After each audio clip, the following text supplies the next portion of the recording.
I mean, again, he doesn't know who Gabriel is, right? Because he didn't come from an Abrahamic faith. The people of Mecca were pagan. Quran is mentioned. If this book was from other than God, they would have found in it many contradictions. If a book is without contradictions, that has no bearing on whether it comes from God or not. I've had phone books that are inerrant, but I certainly don't think God gave them. That we believe without understanding. The brother asked a very important question, that most of the scholars say that listening to music, watching movies, and most of the television programs, they're haram. So how can we have fun? Let me tell you, brother, at the outset, that having fun is permitted in Islam as long as the fun is halal fun.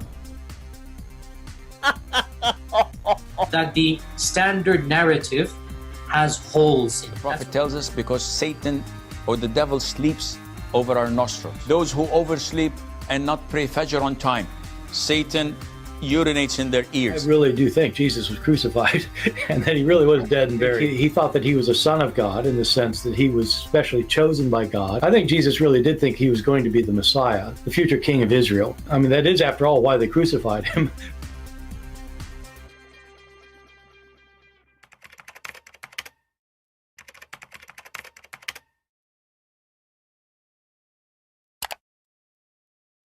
All right, hello everyone, and peace of Christ all of you. Please invite your friends, and if you are a Muslim, invite your 4 wives and 60 kids. And today our topic is very, very serious. You know, Muhammadan, they remind me of Muhammad. When they lie, they forget what they said yesterday. If you remember, there is a verse in the Quran saying, any of our verses do we abrogate or cause to be forgotten, we will make something better or similar. But this idiot Zakir Naik, he always bring mockery into Islam. And today we are going to show you how Zakir Naik, he referred, what the heck with this English? Now the Muslim, they will make a response for the fruit. They will say, Christian Prince, he said fruit. Where we can find the fruit in our reference? There's no fruit. So Zakir Naik is going to refute Zakir Naik. You know, today I wanted to see what I will talk about today, and then a video, because if you remember, last time we went live, I mentioned that Zakir Naik, he said that the moonlight is reflected light. I don't know if you remember. All right. The Quran mentioned the light of the moon is reflected light 1400 years ago. And today, when I open my computer, YouTuber Naik suggests to me to watch Zakir Naik. So I said to myself, what is that?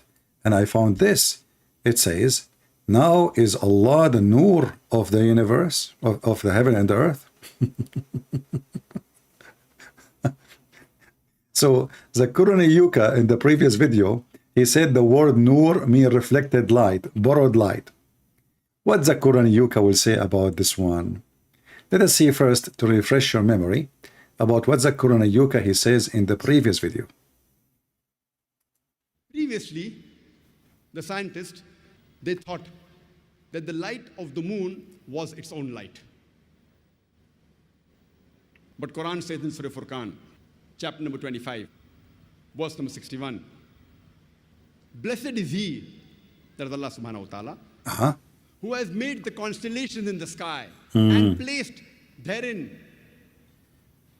sun, that is a lamp, having its own light, and moon, having borrowed light. The Arabic word used for the sun in the Quran, it is Shams. And its light is always described as Siraj, Wahaj, or Diya, which means a torch having a light of its own, or a blazing lamp, or a shining glory. Always the light of the sun is described as Wahaj. By the way, none of those words saying or mean that it has its own light. That's false. None. It's just describing how strong the lighting is. Anyway, The guy don't even speak Arabic, but he want to teach people what the word mean. But anyway, continue. Siraj or diya, meaning a light of its own. Ah. The Arabic word for moon is kamar, and its light is described as munir or nur, meaning borrowed light or a reflected light. There is not a single place in the Quran where the light of the moon is described as its own light. And the Arabic word for star is najam, and its light is described as saqib, meaning the light, by the time it reaches the earth, it loses its brightness, like a piercing brightness. Bright light, by the time it reaches, it consumes itself. And this message, that the sun has its own light, describing as Vahaj, Siraj or Diya, and the moon having borrowed light, that is Munir, or reflection of Nur, is mentioned in several places in the Quran, including Surah Yunus, chapter number 10, verse number 5, as well as Surah Nuh, chapter number 71, verse number 15 and 16. So now it's confirmed that the word Nur mean reflected light. Be my witness, Muslims. This is the same potato. He make a video and look at the title. Now is Allah the Nur of the heaven and the earth? My questions with Dr. Zakir Naik. You said that. I mean, can you believe the stupidity level? How you just said that the word Nur is a reflected light, and now you are making a video saying Allah is the Nur of the heaven and the earth. How he can be the Nur of the heaven and the earth if the word Nur mean reflected light and mean borrow light? So Allah himself, he borrow light, therefore he cannot be the light. Tell us how Allah is the Nur. Allah reflects light, and he's made a nur. A little kid get him busted.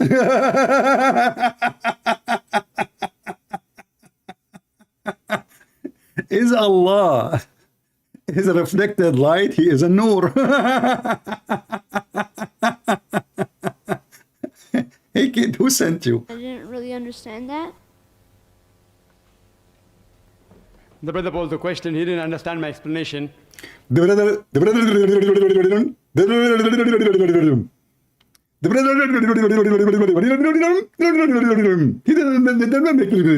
what the heck? I mean, you explained it very well, but you forgot he did that in the previous video. He made it so clear that the word Nur all over the Quran come as a borrow light.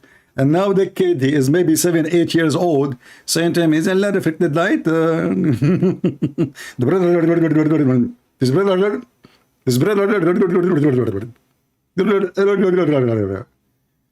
What? Nur, and he's made a nur. I didn't really understand. Allah reflects light, and he's made a nur. I didn't really understand that. The brother posed the question, he didn't understand my explanation. Please repeat. To the counter-argument of Dr. William Campbell regarding Nur and Allah. The Quran says in Surah Nur, chapter 24, verse number 35, that Allah is Nur samawati wal ard, is the light of the heavens and the earth. He is a light. The meaning of light in the Quran, it is reflected light or borrowed light. So he's asking, does it mean that even Allah has got borrowed light? So the answer is giving further. If you read in the verse, it says that it's like a parable of a niche. In the niche, there is a lamp. Hold on. How it's a parable of a niche, you stupid? If you said he is Nur. You see how they lie? Look, just to show you, you know, I mean, the low class, the trashy. He tried to save his ass from the embarrassment. Read with me.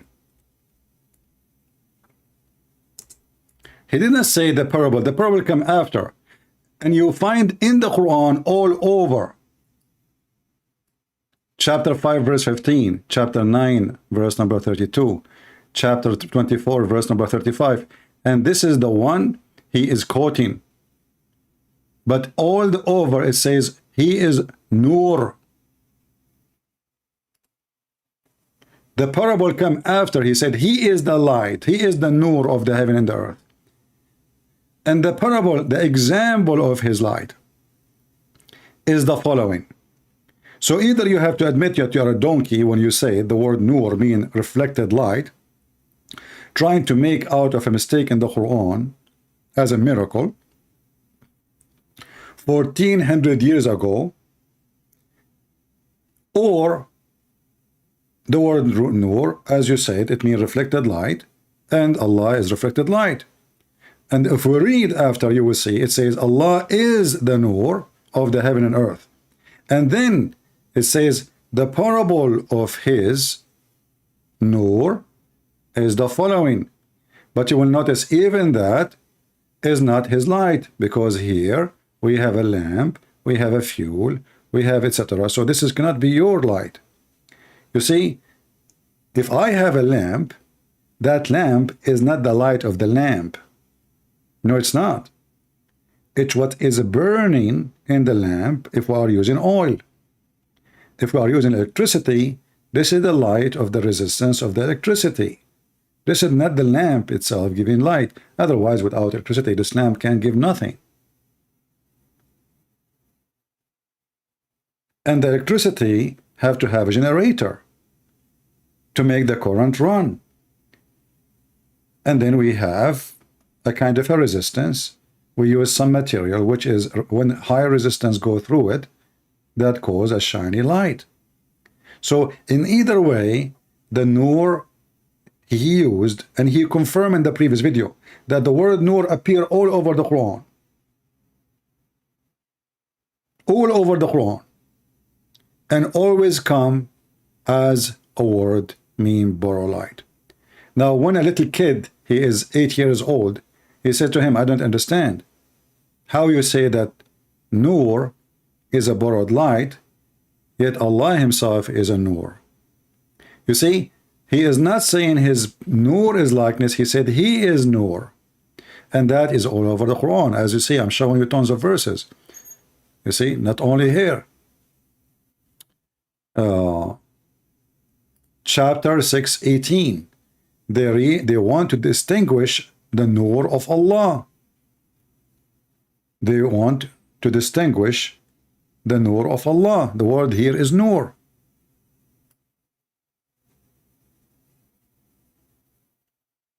And the funny here, you will see in the translation saying, by blowing with their mouths. Do you see it? So the Nur of Allah is not even a Nur. It's just a fire. And this is why in the previous verse, Allah himself supposedly explained to us his Nur, that it is a burning light in a niche. No fire is touching it, for it is the fire by itself. Which means you do not need to light it up. It is lighted up already. So he made a stupid mistake, and now he is trying to cover it up. And this is why we are laughing. Now those who want to make videos, you can make a short video about this topic alone, and we are done with this one. Do we have any Muhammadan would like to call us? Do we have any Muhammadan would like to call us? You see, the Quran is full of miracles. I mean, who can deny that?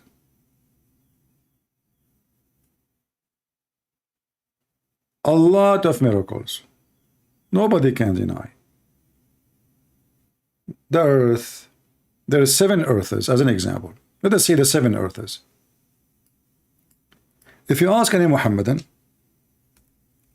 where are they, those 7 earths? 7 skies and 7 earths. If you remember, the Muslim, they try to make the atmosphere 7 levels. What didn't work with them, you know.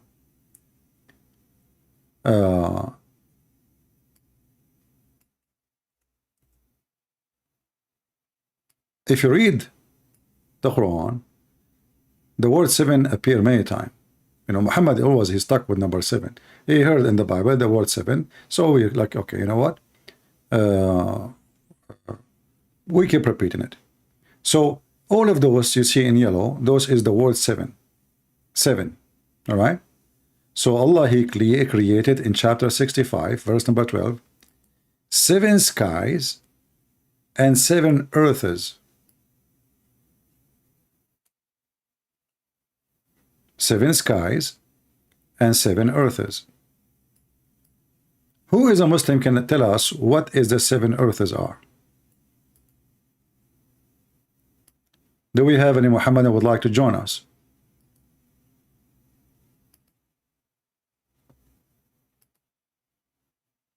You know what? Let me see. 7 heavens is not earth. Mansour, it's in front of you, Mansour. Mansour is a blind man, like he's a prophet. He don't read what in his book. And actually, it looked like he never knew what his book is saying. So look what Mansour is saying. Thank you, Mansour, for your smart opinion. You must be the smartest in the family. This is the answer of Mansour.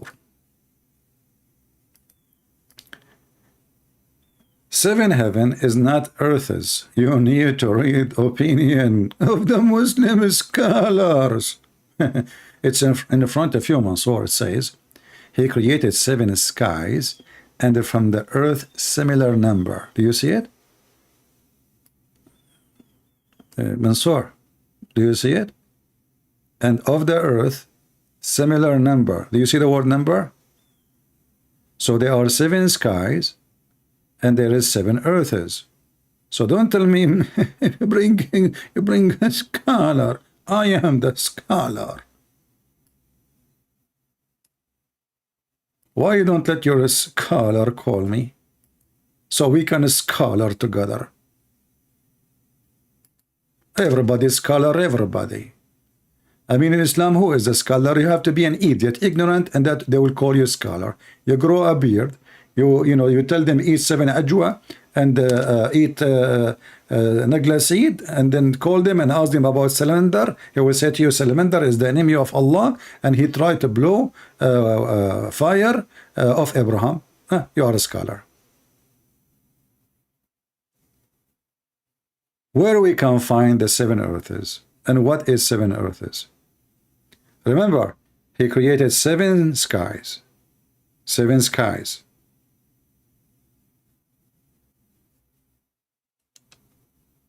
Anyone? You know what? What about we go and see what the scholars they say about the 7 earths? Who is a Muslim would like to join us and tell us what the scholar says about this? Just read for me what the scholar said. Huh? What the scholar said. Any Muslim can help us? Just call us and read it. I'm not going to make you solve like a Disneyland cartoon problem. Just tell us what is the 7 earth according to your prophet and your religion. What do you say?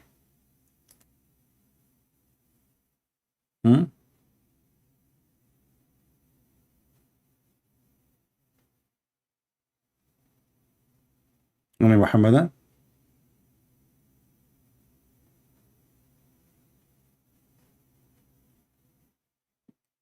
Nobody?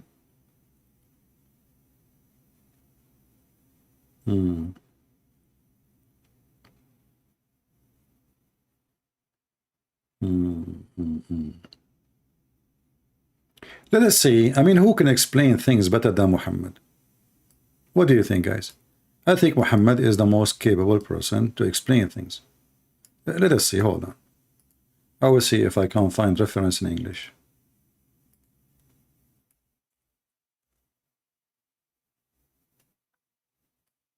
Let's see here.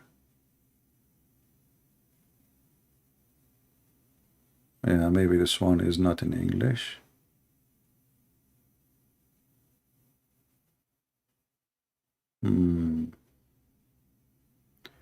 Okay, let us see what else. We have somebody trying to contact me. Don't call me if you are not a Muslim. Call me, I'm a Muslim. Okay, we found a fish.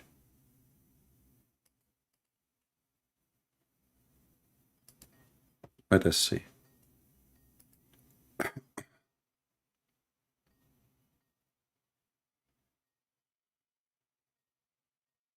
You are calling.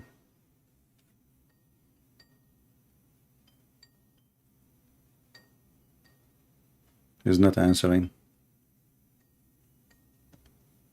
Answer, Abdul.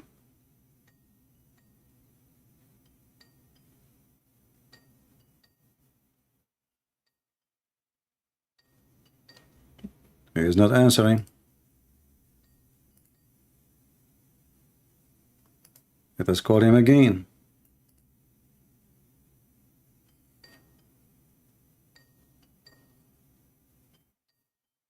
If you are a Muslim, you'd like to join us, please feel free. We know, that Muslims are very smart and they knew how to answer anything, any question. And this is why we are asking you to join us live on air, so you can explain things for us. Only super smart people believe in Islam. Only. You will not find the stupid ones believe in Islam. No way. It's mission impossible. This guy is not answering. If I call you one more time, you don't answer, I will block you. Hello? Yeah, you are calling me. You said you are a Muslim, aren't you? Hello? Hello? Why you hang up? I mean, this guy, he said, call me, I'm a Muslim. I call him, he hang up. What the heck? Why you hang up? Weird people, man. Look at this. Call me, I'm a Muslim. You call the guy, he hang up.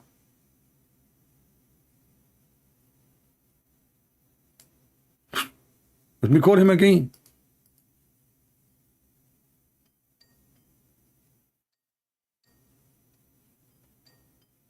What's wrong with people?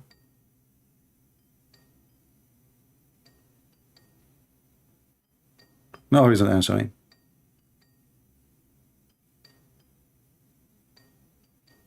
Look like he is very smart.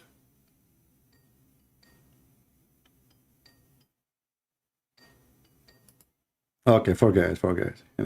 No need for drama. You don't want to answer, you don't want to talk. So why you text me, you said I'm a Muslim, call me? What this drama is about? What the heck with people? You were excited a second ago, a second after, you are not. What you decide, you said to yourself, this guy is going to make me shish kebab, so you decide not to call. That's not nice of you, my friend. Be the man. Who is a Muhammadan can tell us what are they, the 7 earths?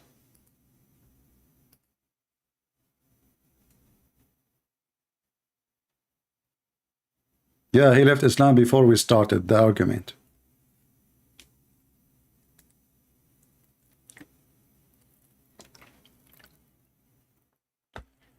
Any Muslim can tell us what is the 7 earths? Are they above us or underneath of us?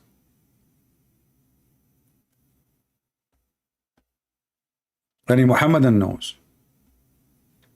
If you don't like to talk about the 7 earths, we can talk about the 7 skies. If you ask me, I prefer to talk about 7-Eleven. Do you remember the cartoon of the 7 midgets? Muhammad is stuck with 7. Jesus mentioned the word 7 in the Bible, Muhammad copied it. He just mentioned to him something, he will copy it, he's stuck with it.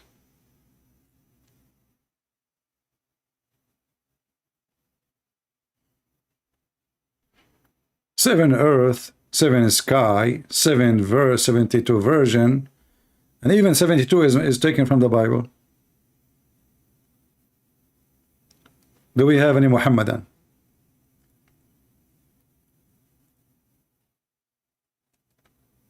Somebody says I'm from Japan. How you know? I mean, you cannot hide your ID these days. You know, I will tell you a secret. You know, I used to be the emperor of Japan for 3 years, and then I made a mistake. You know, when you are the emperor, you cannot marry someone she is not from your level. You know, so I married the emperor of China. She was a female at that time, but because she is an emperor from China, she is not in my level. You know, Japanese are very racist. So they fire me from Japan, and then I became the emperor of China. This is why I changed my name, like to Chong Li. You know, everybody there, his name is Li. Anyway, so I mean, I have my brother Li, and you know, even the wife I married her name is Li. So I said to Li, what do you think should do, Li? She said, Lou. She started speaking French, because, you know, in French you add Lou in the front. This is coming from the China. Lou, you should get out of here, because if you Li stay here, you know, this is Lou and Li.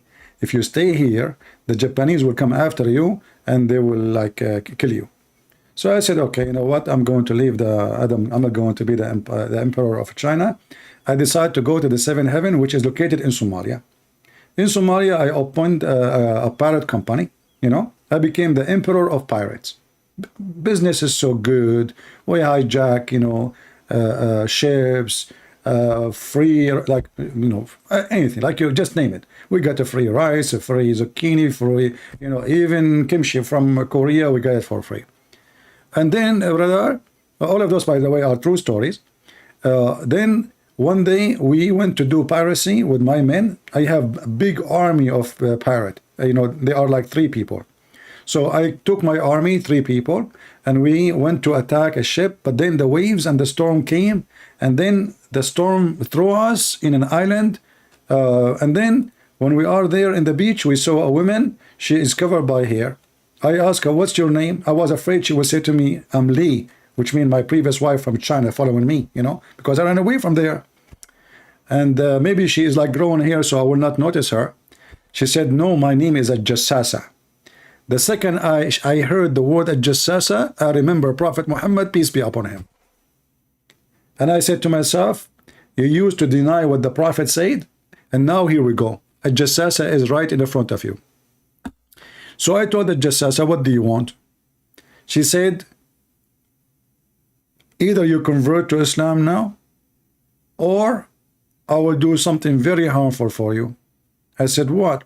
She said, I will make you do ablution the same as the Prophet used to do. I said, no, please. She said, no. You have to jump in water, have dead dogs and women blood from period and stinky garbage. Which one you do? You convert to Islam, or you jump with water, have dead dogs and women blood from period and stinky garbage? I said, you know what? I mean, garbage and stinky garbage and dogs and etc. is way better than converting to Islam. Okay, take me there. She was shocked, like, you know, what the heck? He preferred to jump like the Prophet with stinky water and garbage and dead dogs, better than converting to Islam. Now she changed it. She said, okay, you know what? I just received a fax from Jibreel. No, we will not do that to you. You have to drink camel urine. Otherwise, you have to convert to Islam. I said, what the heck? You know what? I will drink camel urine, but I will not convert to Islam. I mean, all kinds of torture. You can imagine, you know, Islamic torture. She said, okay, you know what? I just received another fax, so we will not give you camel urine. You have to eat 7 ajwa and then drink poison. Prophet Muhammad, he said, if you eat 7 ajwa and you drink poison, nothing will happen to you. I said, no problem. I will eat 7 ajwa and I will drink poison, but I will not convert to Islam. She said, no, hold on. I just received a fax. Look like all those things will not work with you. I will marry you to 4 women and you will have 4 mother-in-law. I said, please, I will convert to Islam. I will say Shahada right now. No 4 women and no 4 mother-in-law, please. Please, just, you know, like, and then like she was the hope. Finally, we were able to convert him to Islam. You know, I was really like, what the heck, 4 women and 4 mother-in-law? What? No, convert to Islam is better. And then, you know, like I was naive, I did not know what would happen. So I convert to Islam, and they said to me, now because you're a Muslim, you have to marry 4 women. I said, but I convert because I will not avoid, you know, avoid the torture of 4 wives and mother-in-law. They said, no, the Prophet says, my religion is the religion of ifin. So if you don't do ifin, you are not a Muslim. So anyway, I said to them, okay, if you all, and I decide to take a bicycle and I fly, you know, and nobody, you know, excuse my language. And then I went to a country far away in New Zealand. New Zealand, the reason they call it a New Zealand, because they receive news from Prophet Muhammad about what? About there's a guy, his name is a Christian prince, is coming to you. And this is why they call it a New Zealand. You know, I was like the newest news coming to them. Before that, they never receive news. I went to New Zealand. And then when I landed in the beach of New Zealand, in the middle of the desert, in Kuala Lumpur, you know, I found like a lot of people waiting for me. They said to me, are you a Christian prince? I said, yeah. They said, okay, you know what, we have a scientist, his name is Darwin, and he is trying to make a study to see what is the origin of monkeys. I said, what does have to do with me? They said to me, aren't you relative to Prophet Muhammad? I said, no. They said, aren't you from the Middle East? I said, yes. They said, aren't you an Arab? I said, yeah. They said, so you are a relative. So they captured me and they took me to the guy. His name is Darwin, peace be upon him. You know, like they put me in a cage and he started making a study. He wrote, start writing down. Middle Eastern, they have a lot of fur. You know, I said, this is not fur you eat it, this is hair. We don't have fur. Hello? You know? Anyway, he's just idiot, you know, he don't listen to you. And then he says, Middle Eastern, they use their hands when they eat, which is true. I could not deny that, you know. I said, okay, that makes sense, we do, you know. And he's trying to find out like a similarity between us and monkeys, you know. Anyway, so like, for sure this is a true story. What's wrong with you people? I mean, are you saying that you don't believe it? If there is anyone here, he have a doubt for a second that my story is not true.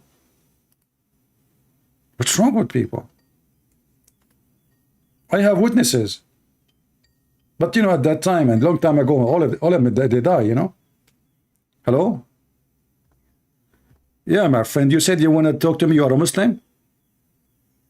So, okay, well, where are you from?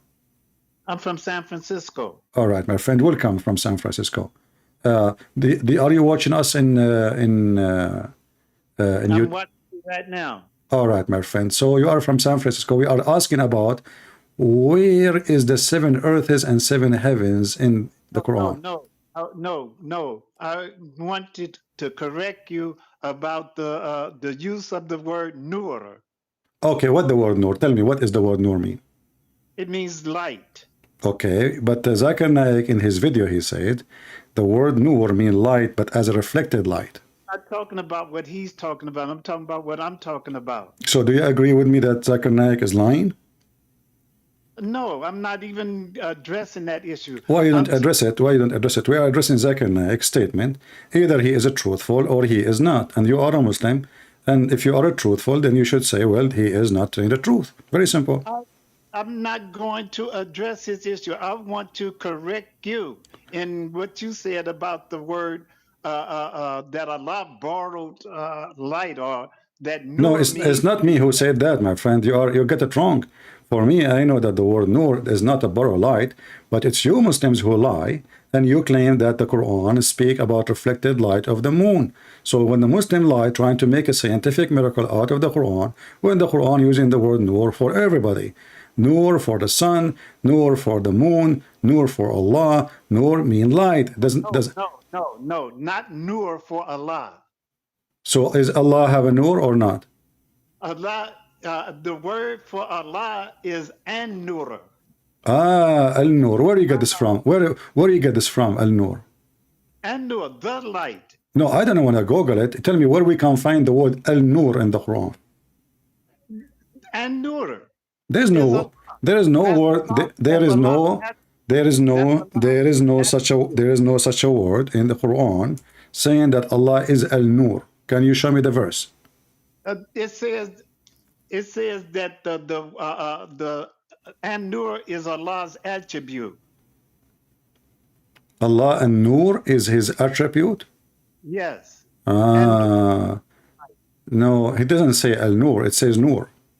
No, I'm telling you about Allah's attribute. Okay, how it is an attribute of Allah if Nur is attribute of the moon, attribute of the sun? No, not Nur, An-Nur. My friend, do you know what Al mean? Do you know what Al mean? Do you know what Al mean?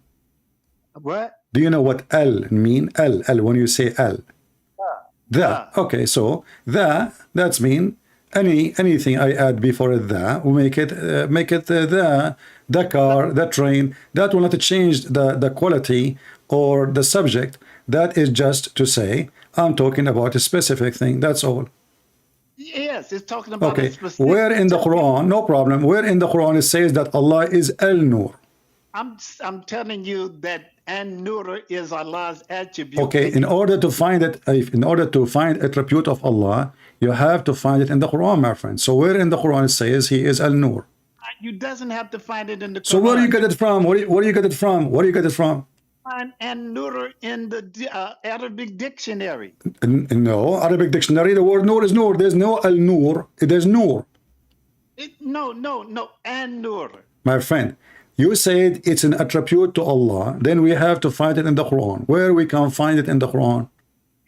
Do you know what the 99 attributes of Allah is? I know, but we cannot find them in the Quran too. Here we go. An example. I said to you, where is An-Nur? You said it's not in the Quran, it's in the dictionary. So you Muslim, you find Allah in the dictionary?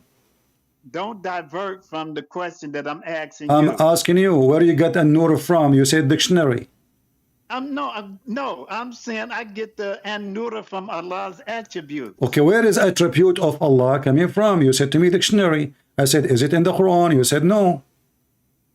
I did not say no. So where we can find it then? When you Muslim write the names of Allah and you say one of them is this and this and this, where do you get them from? You should get them from the Quran. Christian Prince, stop diverting from the question. You're trying to divert from the question. I'm asking you, do you know what the 99 attributes of Allah is? I know that they are stupid.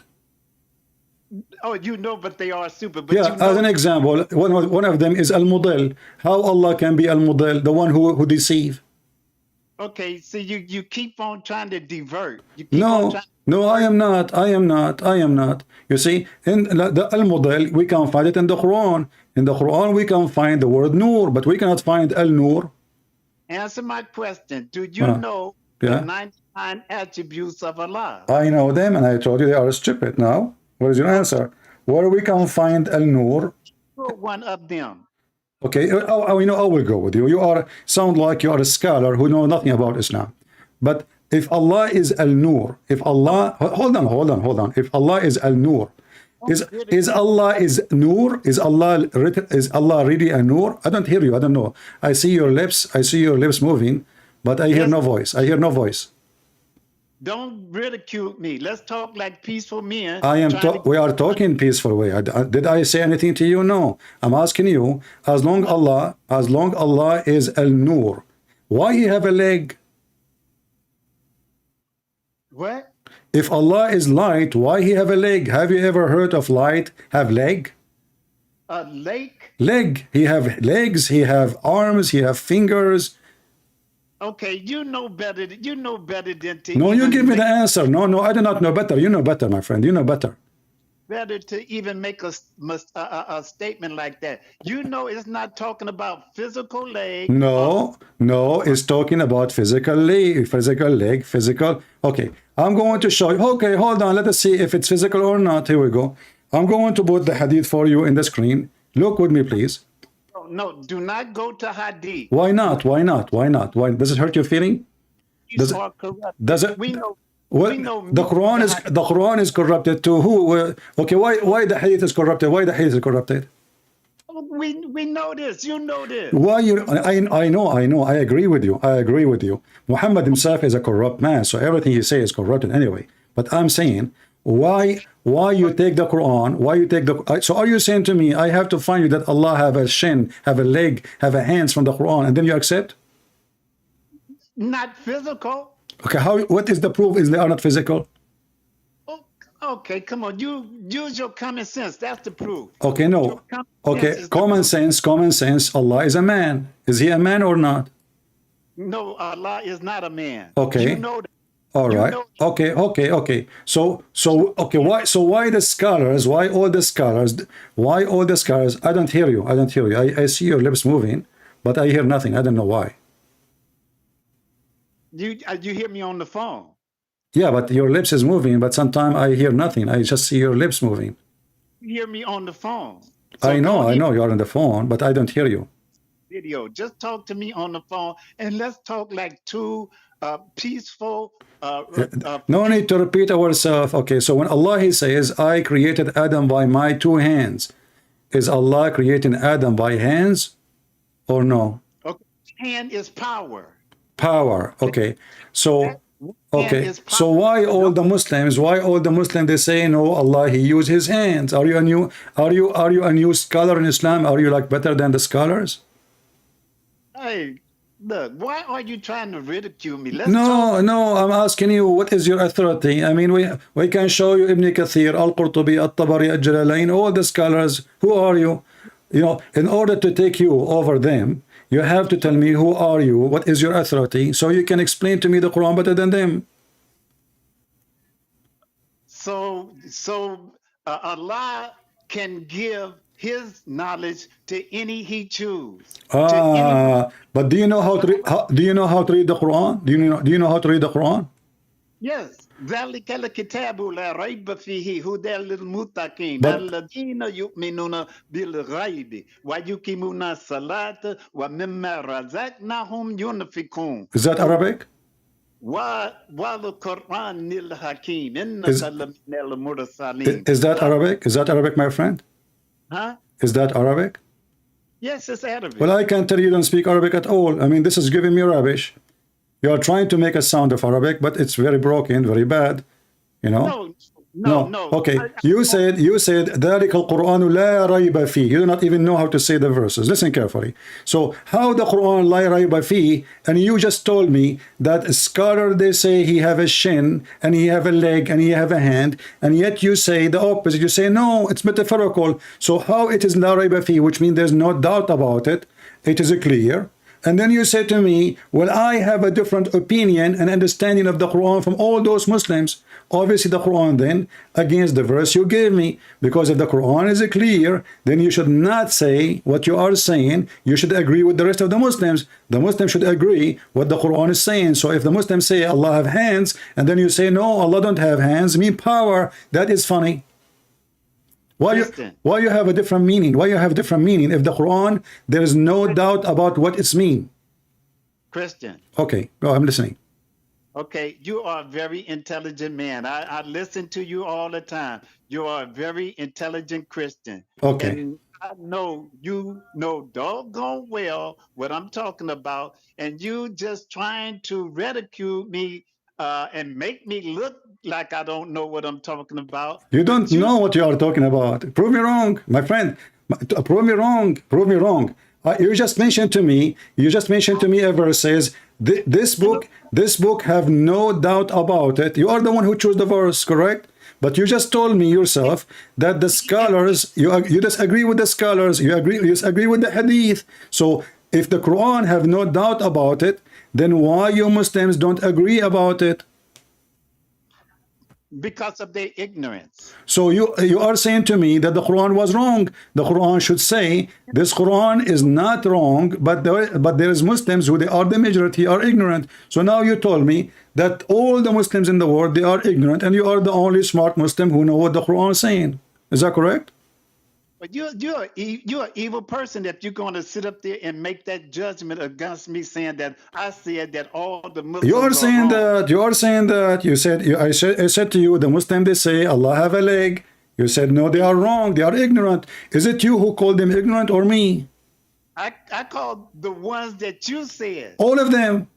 All the scholars agree, my friends, all the Muslim scholars agree that Allah have hands, Allah have a leg, Allah have 5 fingers, even your prophet. You see, you yourself, You yourself, you denied even the statement of your prophet, and the excuse is it is corrupt. So you just said to me, we Muslims, we lie about what the prophet said. So you even lie about your prophet. Your prophet did not say that according to you. What we Muslims, we fabricate hadith about the prophet because we are a bunch of liars. So you're accusing your brothers and sisters in Islam to be a bunch of liars, and all what the prophet said, he did not say. All of those stories is made up by Muslims. They are a bunch of liars.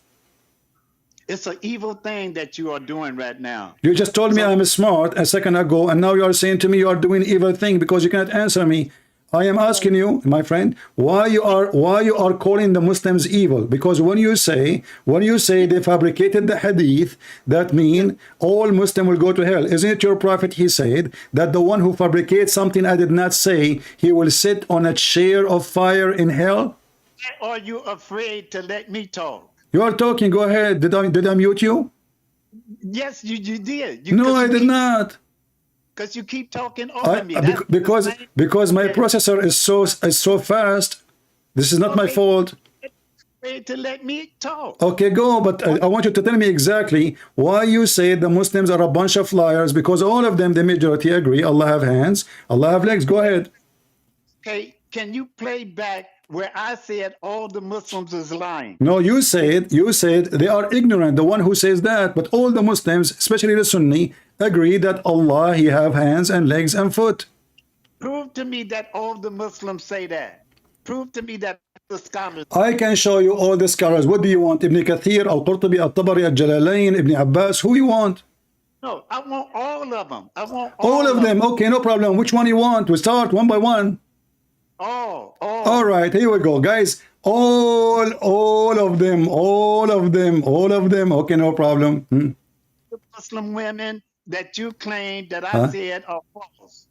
All the Muslim men, all the Muslim women, all the scholars. Okay, my friend. I'm going to hang up on you because I'm going to play a video. If you don't mind, I will call you back after I play the video.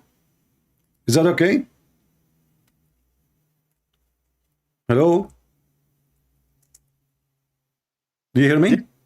I hear you loud and clear. Okay, I'm going to hang up on you for just a few minutes, and I will play a video, and you listen to it, and you call me back, or I will call you back. Is that okay? No, you call me back. Okay, I will call you back, Your Majesty, no problem. Okay. No, you call me back, no problem. I will call you back. Yeah. Here we go. You call me back. I mean, what we can do. Okay. His book describing himself. Okay. So this is your sheikhs. Here we go. Let's see. This is an example.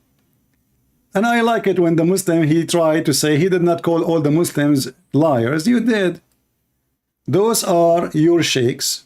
Those are not YouTubers. They grow beard. It's a bigger than your size.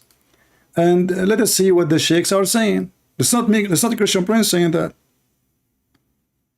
Allah Azza wa Jal attributes of humans, and the answer is no. Allah mentioned Azza wa Jal in his book describing himself a number of attributes that we believe in. So Allah Azza wa Jal tells us in Surah Ar-Rahman, وَيَبَقَى وَجْهُ رَبِّكَ. Allah Azza wa Jal. And this is what I call myself and all of my brothers and sisters. Recite the Quran. Get your best knowledge from the Quran. Don't devote 5 minutes a day, 10 minutes a day to the Quran. No, devote more, an hour and a half to recite the Quran and to learn what it says at the same time. Now, in the Quran, Surah Ar-Rahman, Allah Azza wa Jal says, وَيَبْقَى وَجْهُ رَبِّكَ ذُو الْجَلَالِ وَالْإِكْرَامِ. Everything will be perished except Allah Azza wa Jal. And here Allah Azza wa Jal is referring to himself by saying that his face will remain, which means Allah Azza wa Jal subhanahu wa ta'ala will not perish. He is the first without a beginning, and he's the last without an ending. Azza wa Jal. He's the creator of the all, what you see and what you do not see. And he's not created, and he does not die, and he does not have an ending, subhanahu wa ta'ala. So Allah described in the Quran that he has a face. Allah described in the Quran that he has two hands. when he addressed Iblis, Satan, and he told him, what prevented you from prostrating to what I have created with my 2 hands? So this is what Allah described himself. Allah says in Surah Al-Qalam that on the day of judgment, Allah Azza wa Jal would uplift and show his leg. وَيُكْشَفُ عَنْ سَاقٍ وَيُدْعَوْنَ إِلَى السُّجُودِ, and they are called to prostrate, and everyone prostrates except the hypocrites. All the believers would prostrate, and the hypocrites will try to prostrate, and their back goes one piece, and they will be thrown into hell. Allah tells us about himself subhanahu wa ta'ala that he has an eye. The Prophet tells us that Allah Azza wa Jal has fingers. When he says, "Oh Allah, the hearts are between 2 of your fingers, you flip them as you wish. Oh Allah, make my heart steadfast on your religion," and so on. These attributes, one would say, "Akhi, this is similar to humans. How can we say this to Allah?" I say, I seek Allah's forgiveness. So did you see the attribute of Allah? Allah have a shin, Allah have a leg, Allah have a foot, Allah have 5 fingers, Allah have hands. And those are the Muslim Sunni. Those are the majority of Islam. This is Saudi Arabia, my friend. Let me call you back.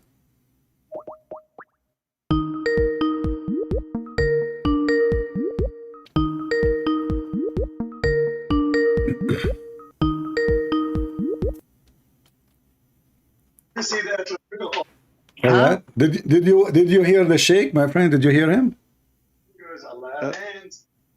Did you watch the Sheikh in the TV? Hey, that's why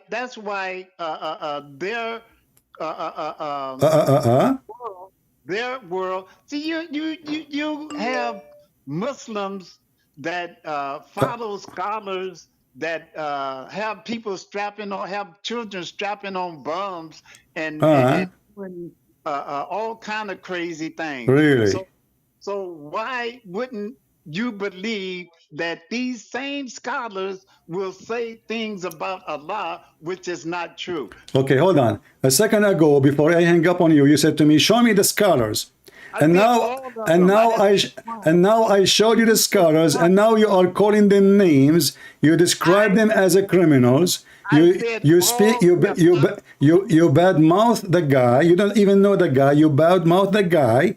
You know, all of this because you want to deny that your God Allah have 5 fingers. He is a lizard, not a human, and he have a shin. He you know, my friend. There's no proof that Allah is a man anyway. There's no proof Allah is a man.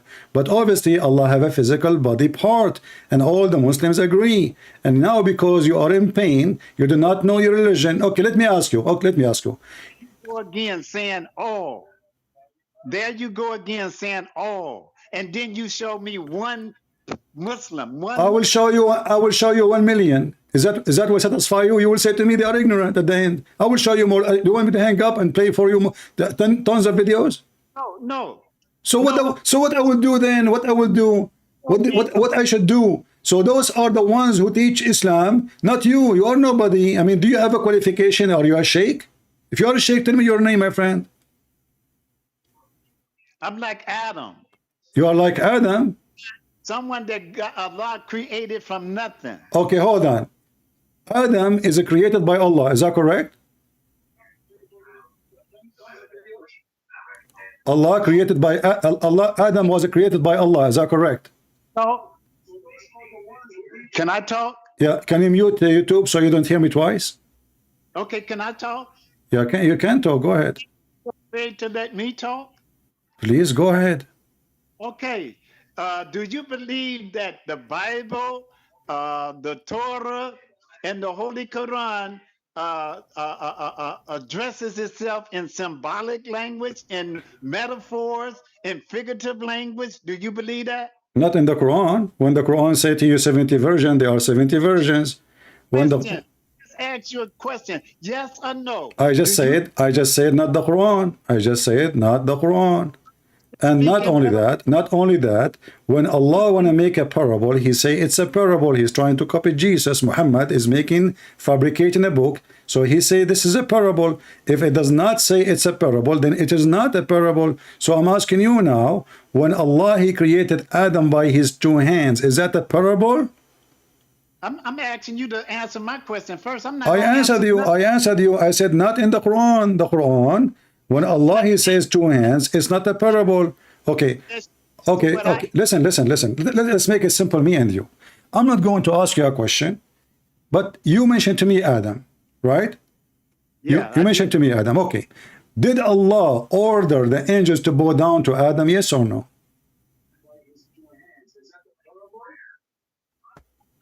Mute YouTube. What scripture are you referring to? I'm reading hadith. It says that Allah, he ordered the angels to bow down to Adam. I already told you, don't speak to me about hadith. So you don't believe now in this story that Allah, he ordered the angels to bow down to Adam because it's a hadith. I'm saying do not quote hadith to me. Okay, no problem. So now can we accept the story about the angels bowing down to Adam, or it doesn't make sense to you? Listen. If you want to quote anything to me, quote Quran. Don't quote. No problem. I'm trying to get your opinion, my friend. So do you agree with the Muslim when they say that Allah, he ordered the angels to bow down to Adam? I'm not answering anything that is in the hadiths. I'm not asking you about any hadith now. I'm asking you, the Muslim, they taught me when I was a kid that Allah, he ordered the angels to bow down to Adam. Is that a story you believe in, or this is against your logic? I'm asking you, from what scripture are you quoting? I'm not telling you any scriptures now. I'm asking you, do you believe in that or not? Either you say yes or not. Are you scared to say? Are you scared to say as a man, I believe in it or I don't believe in it? Say it. I believe in what the scriptures say. Okay, do you believe what they told me, that Allah, he was committing shirk and he ordered the angels to bow down to Adam? Because as I know, Muslim, they claim that you should only bow down to Allah, and Allah will not allow you to bow down to anyone else. So when the Muslim, they told me that Allah, he ordered the angels to bow down to Adam, are they teaching Muslim shirk? Do you agree with them? Does scripture say that? So you are waiting. If the scriptures say that, you will say yes. If the scriptures say no, it doesn't matter if it's true or not. So you see, you are playing games now. When you want, it's a metaphorical. When you want, okay, no problem. Okay, I am not talking about the scriptures now. I'm talking about what the Muslim told me. Why you are scared to answer? Why you are scared?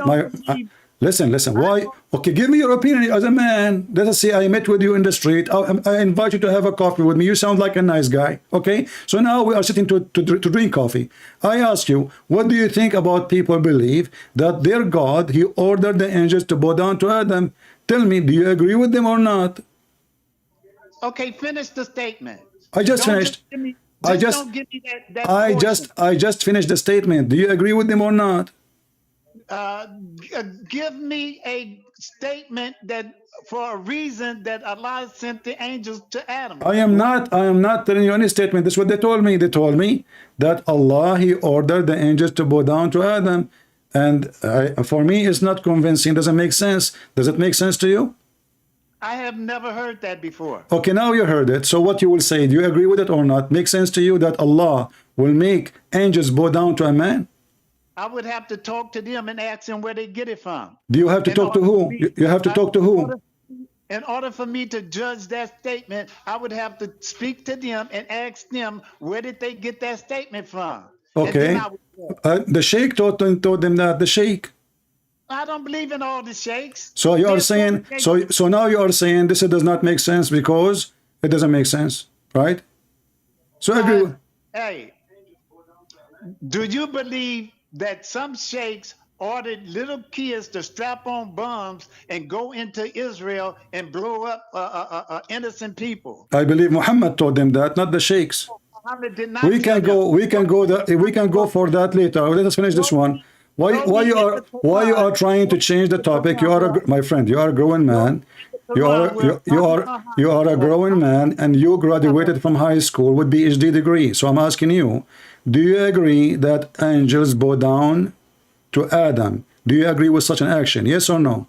I'm not going to answer that until you answer my question. Why you don't want to answer? Are you scared to answer? Because you don't answer my question. Is your mother-in-law behind you? You are worried if you answer you will be in trouble? Answer my question. Is your mother-in-law behind you? So you are worried if you answer you will be in trouble. What? Is your mother-in-law is behind you and you are scared to give the correct answer? The correct answer to what? Okay, if somebody teaching his kids that Allah ordered the angels to bow down, should we follow this teaching, or does not make any sense?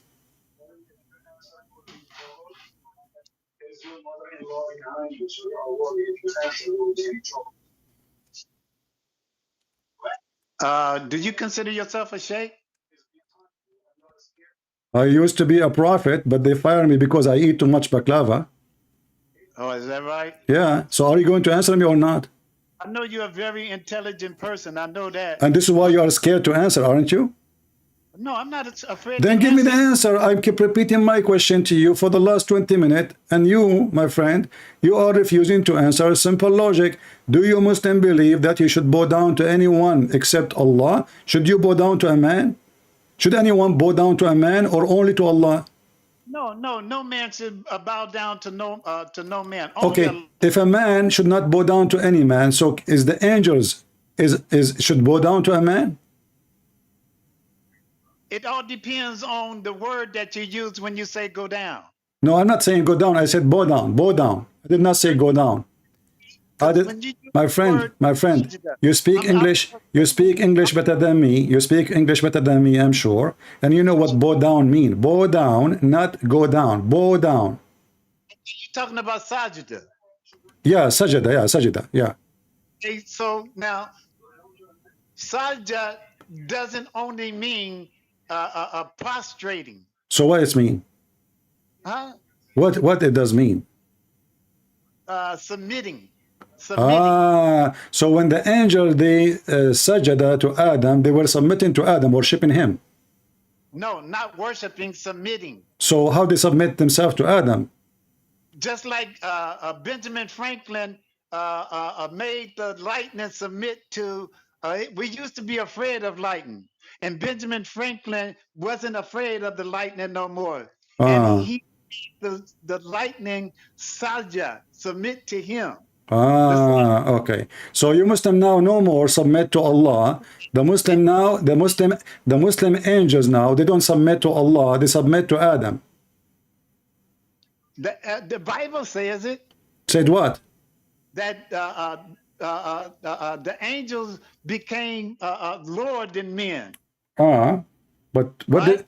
The angels. Right? Okay, the angels. Even the Bible says that the angels, the son of angels, they marry the human being. He's talking about the good ones of us, the good one of us who marry women who they are pagan like the Muslims. So this is bad sin, because if you marry a Muslim, you become pagan. You're trying to change the topic. So I'm asking you now, when the Muslim they say bow down, when the Muslim they say listen, you are trying to avoid the question, my friend. You are scared. What kind of religion teach their children to bow down and just bow down to a man?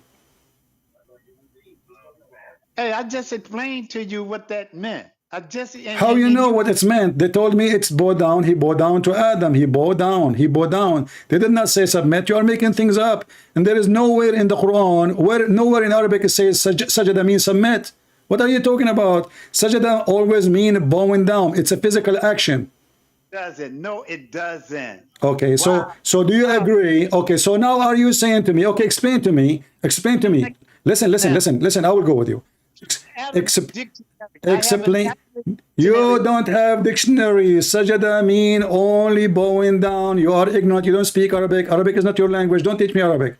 I'm asking you now. Okay, listen. Okay, I want to go with you. I want to go with your ignorance. I want to go with your, my friend Abdul. Listen, I want to go with you. I wanna go with you. I wanna go with you. Listen. So now you say the angels are submitting to Adam. What does that mean? Giving service. Giving service? Yes. So they became his servants? The angels are not above man now. They are not. Tell us that. So is Jibreel is above man or he's under the man? Fine when the Bible says that? No, listen, is Jibreel is above the man? No, you listen and answer my question. You keep avoiding answering my questions, but you continuously want me to answer your question. So answer my question. You did not answer my question to answer your question. I'm repeating my question for the last 30 minutes. I didn't ask a dozen of your questions. No, you did not answer anything yet. I'm asking you a very simple one. Should angels bow down to a human? Yes or no? Hey, you know something? Yeah? You know? No, I do not know. I like you. Okay. Because can you tell me about you like me or not after you answer the question, please? You can tell me, my friend Abdul. You can tell me if you like me or not later. I mean, you can at the end of the video. I will give you 5 minutes to tell me how much you like me. All right? Listen, my friend. You need to stop. You need to stop ridiculing peoples and making fun of peoples, and you need to stop being evil, man. You need to stop doing that. Okay, are you saying to me let's change topic now because you are under pressure? You can't answer a question.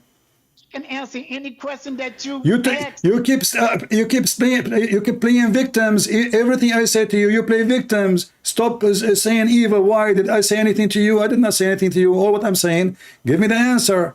And Allah, he ordered the angels to bow down. You said to me, the word bowing down means submit. That's stupid of you, my friend. Do you have a proof?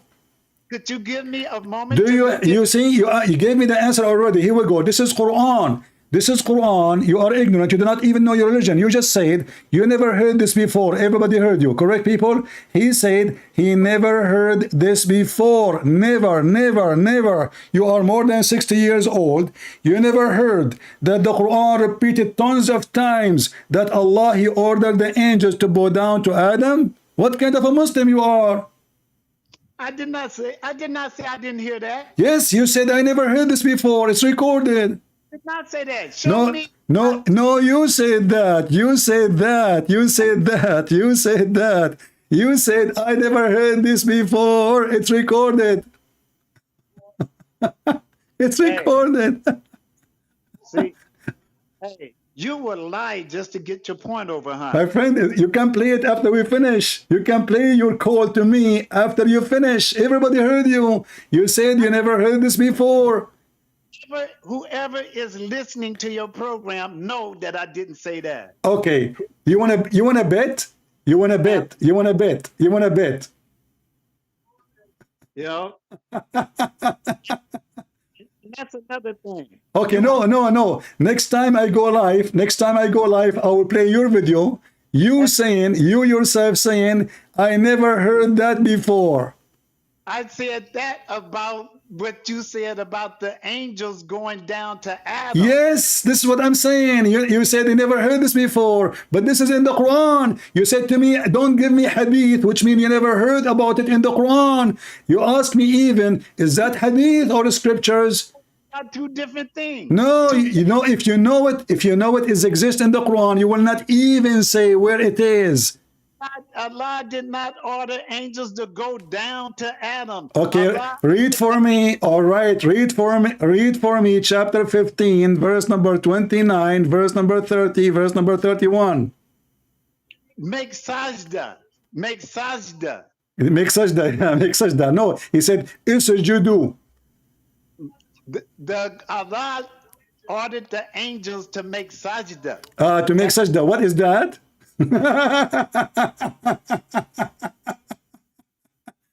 Shall we read Ibn Kathir? It means submit.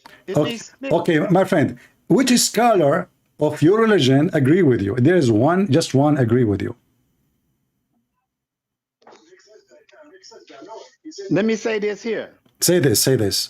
That Allah. Yeah. No way. Bless. He pleased to bless. Okay. Bless We have a situation. We have a situation. We have a situation. What is a situation? Explain to us. Where scholars, Hmm. you know. Yeah. Situation. We have a situation. I like you, by the way. You are funny. So you have a situation. What is a situation? So the angels, Allah, He ordered them to bow down to Adam. All the scholars agree. Ibn Kathir, Al-Qurtubi, Al-Tabari, Al-Jalalain, you name anyone. Even your prophet agree. And now you are coming to me saying to me, no, they submit to Adam as if Adam is Allah. Why do you keep saying bow down? Huh?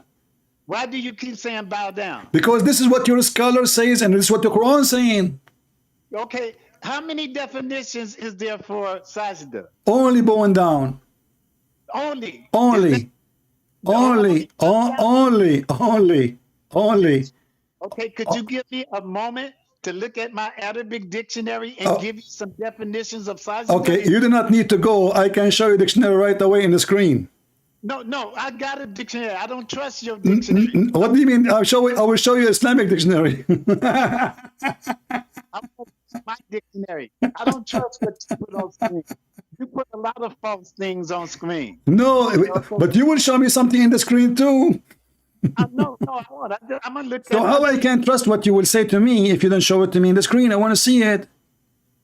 I just want to go to my Arabic dictionary. Okay, here we go. This is the Arabic dictionary. I have it in front of me. Here we go. It says throw ourselves down, idolize, kneel with the forehead touching. This is your Islamic dictionary, Al-Ma'ani. Afraid to let me do that. I will go ahead. I'm not holding you, but it took me 2 minutes to find it. It's idolize somebody, kneel with the forehead touching the ground, or idolize or regard with adoration, and throw yourself down. This is what sajda mean. Okay, let me ask you this: as an intelligent person, I am not intelligent. I'm an Arab. Have you ever seen an Arab intelligent? That's weird. Can I ask you this? No, I thought you want to show me dictionary. Go ahead. Let me look at what you got up there on the screen for a second. Okay, don't forget to look at your dictionary too. Or joy with adoration. Idolize or regard with adoration. Idolize.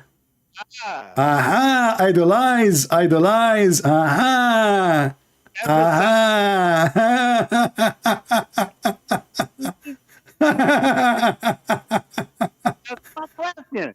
Oh boy. Idolize or regard with what idolize mean? What idolize mean? Worshipping. What idolize mean? Worship idols.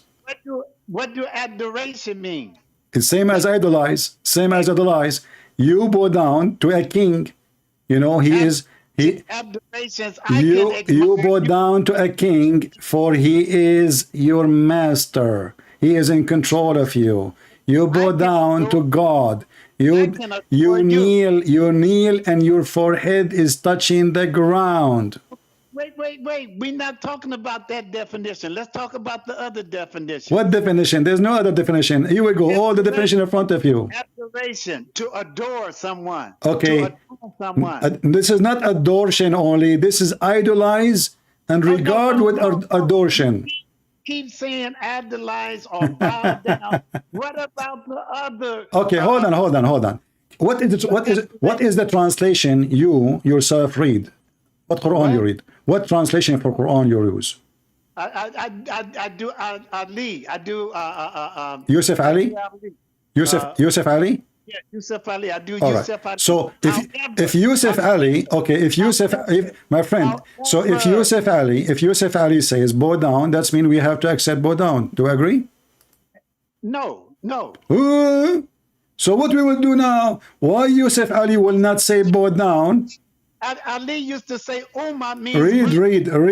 It says, they prostrated themselves all together. And here it says, they prostrated themselves all together. You prostrate to Allah. You bow down to Allah. Put that Arabic back. Put the Arabic back up there. Here we go. This is the Arabic. Here we go. فَسَجَدَ الْمَلَائِكَ كُلُّهُمْ أَجْمَعُونَ. No, put it up there. Put it up there. I put it. Here we go. Let me read it for you. Do you know Arabic? Let me read it for you. Do you know Arabic? Let me read it. I know Quranic Arabic. Oh, you know Quranic Arabic. That's good. Okay. I don't know conversation I know Arabic. Korean Arabic. Arabic. Hmm. That kind of frightened you though, huh? Go ahead. Go ahead. Yeah. Kind of frightened you, huh? Yeah. I'm very scared of you, man. You have it. Yeah. You have the ring of Solomon. Yeah. And how a black person will believe in Islam anyway? We will go for that after you finish. Go ahead. Read. Oh man, now we racist. Islam is racist. Yeah. Islam is racist. Islam says that the black, only white people will go to heaven. I will show it to you. Just finish this one, and we'll go there. Wow. Wow, you will see that. Okay, just wait. Yeah, wow. You are something else. Read. We will go there. Read. You want to go? Okay, I will change topic just for you. Here we go. Isn't it the Quran says that in the judgment day, Allah will make all Muslim white and all non-Muslim black? Who translation is that? I don't need translation. I am an Arab. Who translation is that? What translation you want? Tell me. What translation you want? What translation you want? Yusuf Ali. I show you Yusuf Ali. You want potato? I will show you potato. You want tomato? I will show you tomato. On the day, faces will be white and faces will be black. Wow. This is Quran. This is the Quran. Don't tell me this is a metaphor. You being a terrible person, man. My friend, chapter 3, verse 106. The Almighty will not forgive you. Well, I'm not going to say what the Almighty would do. There is no Almighty in Islam. You have an all Satan. Now read for me the racist Muhammad saying all people who they are not Muslim, Allah will make them black, and all those who they are Muslims, Allah will make them white. That's English. What English? This is Arabic. Here we go. Read it. Here we go. Read it Arabic. You claim you know Arabic Quran. Go ahead, read it. Chapter 3, verse 106. Go ahead.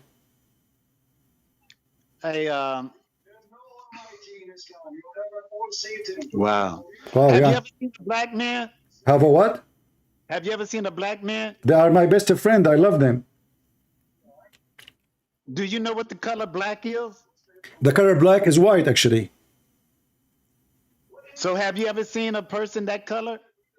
Yeah, there is a black and there is white and there is like me myself actually. You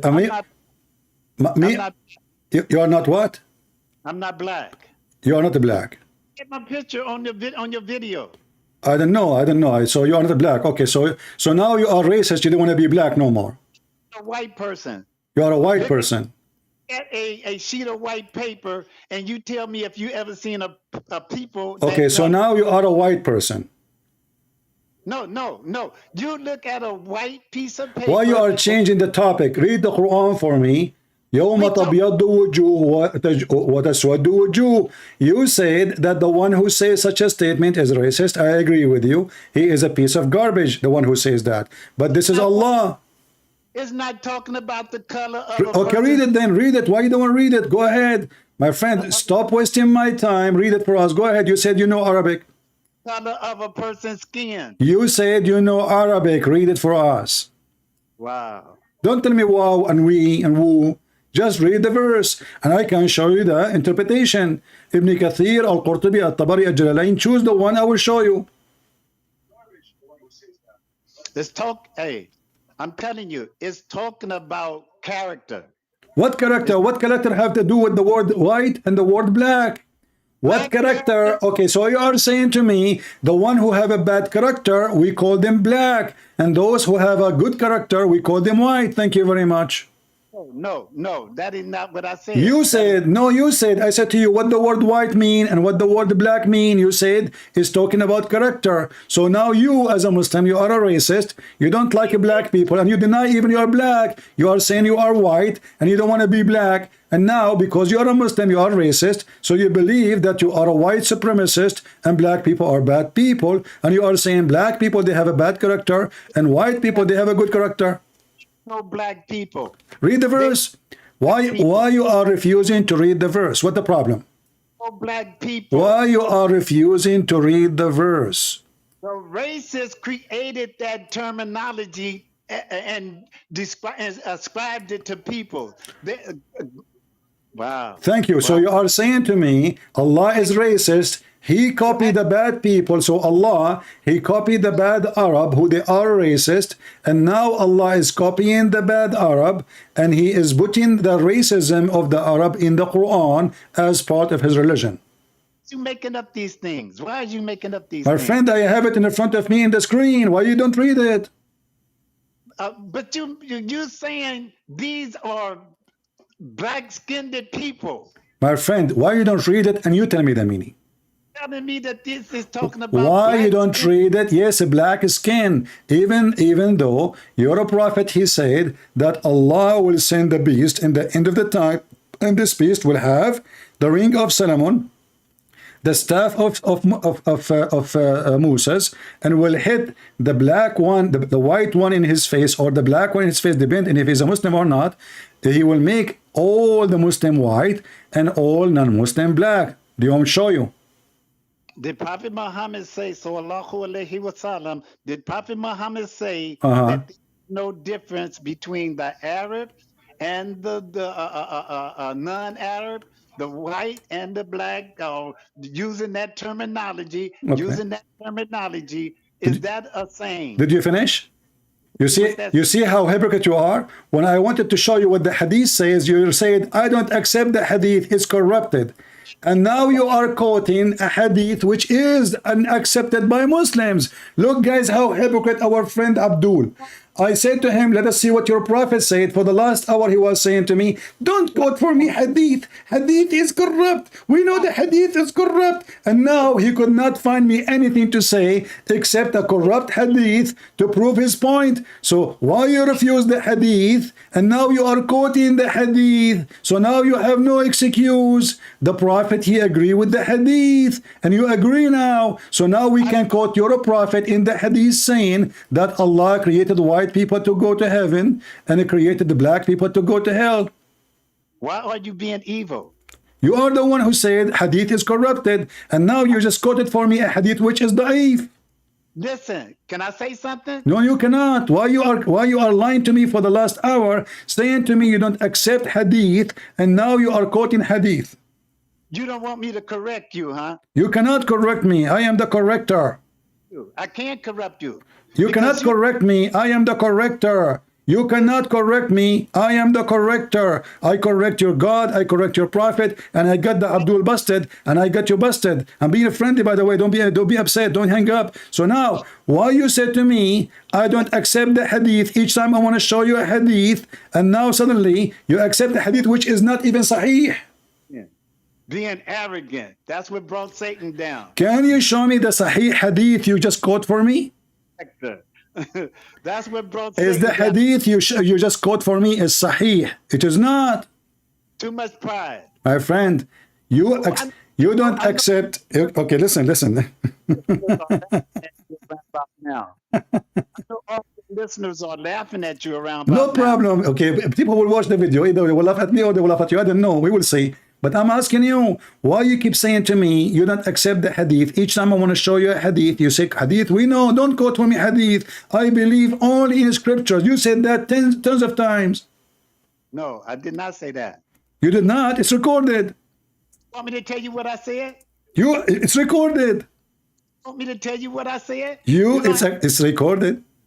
Okay, can I tell you what I said? What you said. I said, do not quote hadith to me. A lot of hadiths are corrupted. A lot. Okay, how you know the hadith you are quoting now is not corrupted? It's not even in a sahih book. Read for me. Hold on. I'm going to hang up on you and I'm going to read for you a hadith. You will die laughing at yourself for a Muslim who is African. He is a Muslim. How an African person, he accept to be a Muslim for a second. This is authentic hadith. Let me read for you. Abu, the scholar, they say this is authentic. The scholars agree. This is very authentic. Listen, let me read. Let me read. Abu, okay, I will hang up. I will call you after 3 minutes. I will read the hadith for you. Watch it with me, please. Just watch. No, don't go. You know, you want to love. Just go. Abu Darda reported Allah Messenger saying, God created Adam when he created him and struck his right shoulder and brought forth the offspring white like small ants. And he struck his left shoulder and he brought forth his offspring black. And as though they were charcoal, then he said to the party on his right, said, to paradise, and I don't care. And to the one in the left shoulder, the party in the left shoulder, he said, to hell, and I do not care. Transmitted by the same book you quoted the hadith for me from. The hadith you quoted for me, the only hadith you quoted for me is in the same book. By the same Imam. The white ones in the right shoulder, they will go to heaven, and I don't care, Allah said. Those who they are in the left shoulder, they will go to hell, and I don't care. The Prophet, Allah said. Allah said. This is not a hadith. This is Allah talking.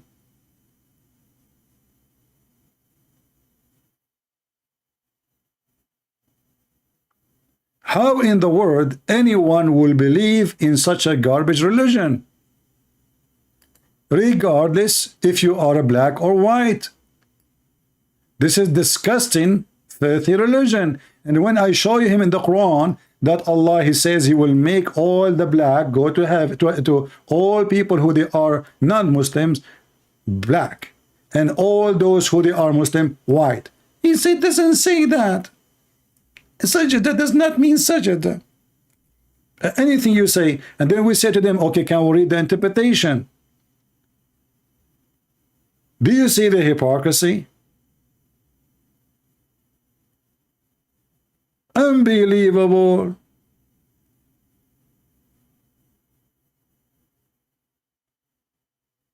And now if we go to the Quran,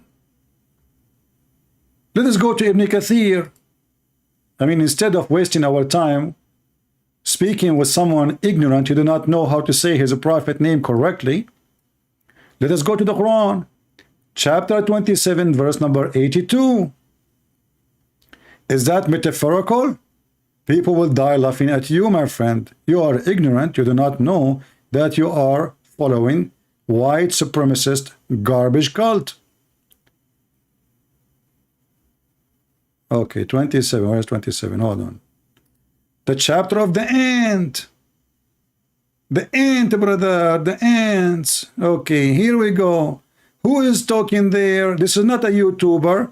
This is Ibn Kathir quoting your prophet, quoting Ibn Abbas, quoting not the scholars, quoting Ibn Abbas himself, Muhammad himself. Here we go. Muhammad saying, you know, blah, blah, blah, blah. The Messenger of Allah said, blah, blah, blah, blah. The signs of the hour, blah, blah, blah, blah, blah, blah. Shish kebab hummus, here we go, blah, blah, blah, blah, blah. And then we continue until we arrive to the beast. The Messenger of Allah said, a beast will emerge from the earth, and with it will be the staff of Moses and the ring of Sulaiman. Peace be both on them. It will strike the nose of the disbeliever. With the staff will make the face of the believer bright with ring. Translation is not accurate. Will make it white, shiny, not just a bright. But anyway, soon we will see how the word white appears down. Until the people gather to eat, and he will the disbelievers with the will make it black. So he will hit with the ring, he will hit with the staff. The Muslim will become white, all of them. Non-Muslim will become black, because black is a color, is a penalty in Islam. To be black is a penalty. So when people they eat together, they will recognize each other, oh believer, oh disbeliever. How they knew? From the color, because all black will be disbelievers, all white they will be believers. And now read with me carefully. This is a description of the beast, very funny, it's like a cartoon. And then here he will say, there will be, okay, here we go, it says, it will bring out with the staff of Moses and the ring of Suleiman, and there will be no believer left without it making a white spot in his face, which will spread until his face is shining white as a result. And there will be no disbeliever left without making a black spot in his face until will spread and make his face black as a result. It's a metaphorical. It's a metaphorical. The staff, the beast must be metaphorical. The ring of Solomon, it's a metaphorical. The face is metaphorical. But none of the scholars say that, except this poor man, Muhammadan from San Francisco. They lied to him. They deceived him. He is an ignorant, and he is going to go to hell. Because anyone who follows someone racist, he will go to hell. Racism is from the devil, is not from God. And Muhammad is the devil. This is why Muhammad, he called even black people raising head. And as long you quote the hadith, then you accept the hadith. Each time I want to show him a hadith, he say, I don't accept. Let me call him one more time. Give him a chance. Maybe he will repent and will leave Islam.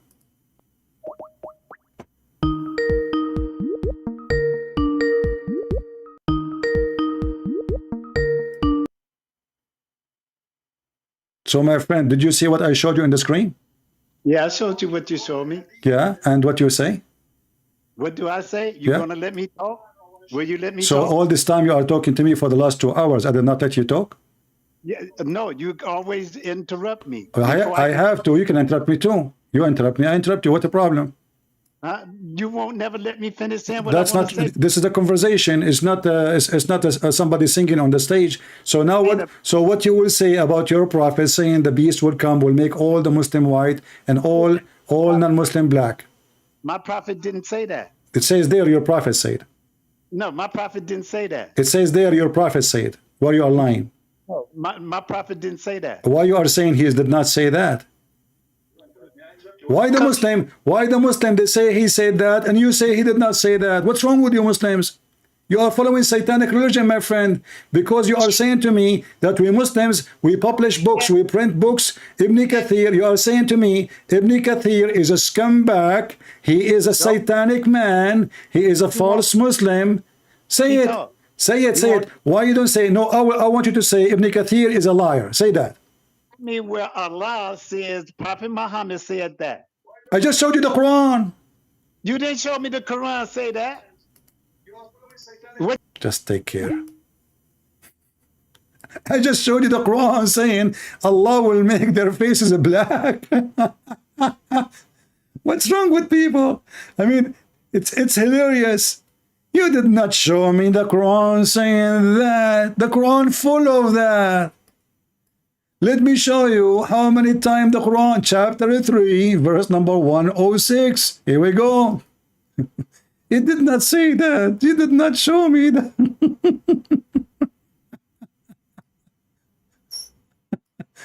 Is that Quran? Is that Quran or this is a hadith? You did not show me that. So what I was doing when I was talking to you?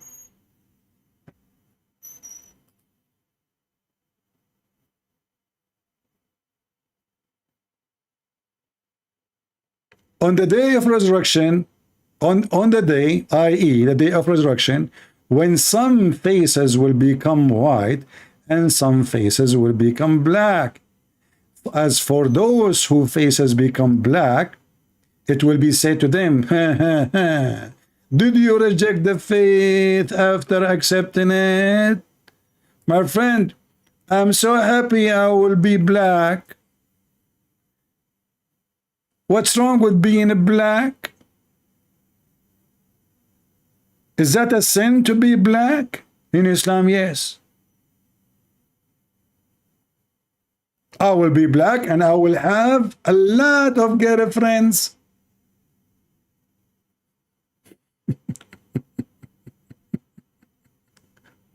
What a stupid religion. You did not show me that in the Quran.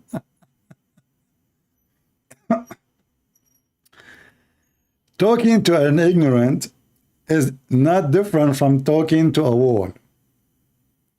But he is a victim. I forgive him. I pray that the Lord will open his eyes. He is a fool. He's going to go to hell following a child molester like Muhammad.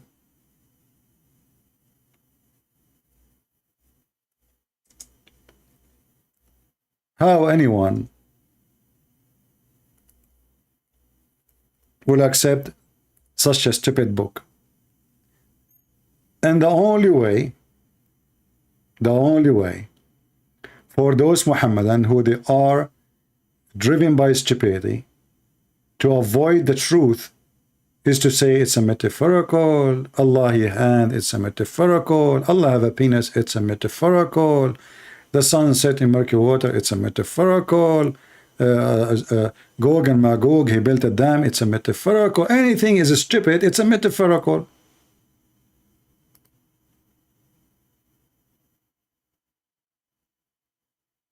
And by the way, the verse in front of us is about people who left Islam, because people were leaving Islam left and right when they noticed that Muhammad is a scumbag. Muhammad, he have 16 privilege. More than 12 of them is about sex and money.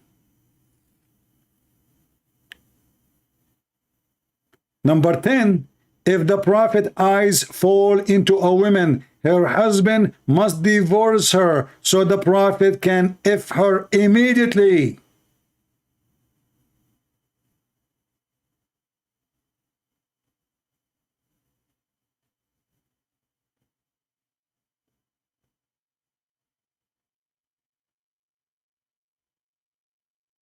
How in the world anyone want to believe in such a garbage prophet? Poor kid, even though he's a grown man, he's a kid for me.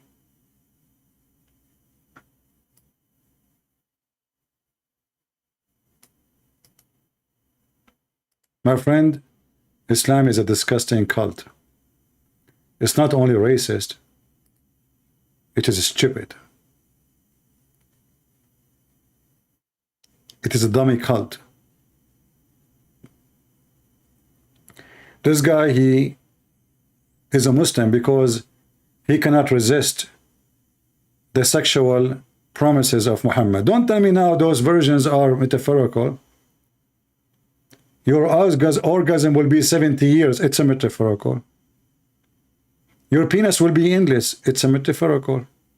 There's boys who they are white serving you in heaven. They are metaphorical. There's wine in heaven. It's a metaphorical. What the heck with this metaphorical? But not a single Muslim scholar says so. And this foolish poor person, he keeps saying to me, don't show me hadith. You know hadith is corrupted. And then when I put him in the corner, he quoted for me a hadith.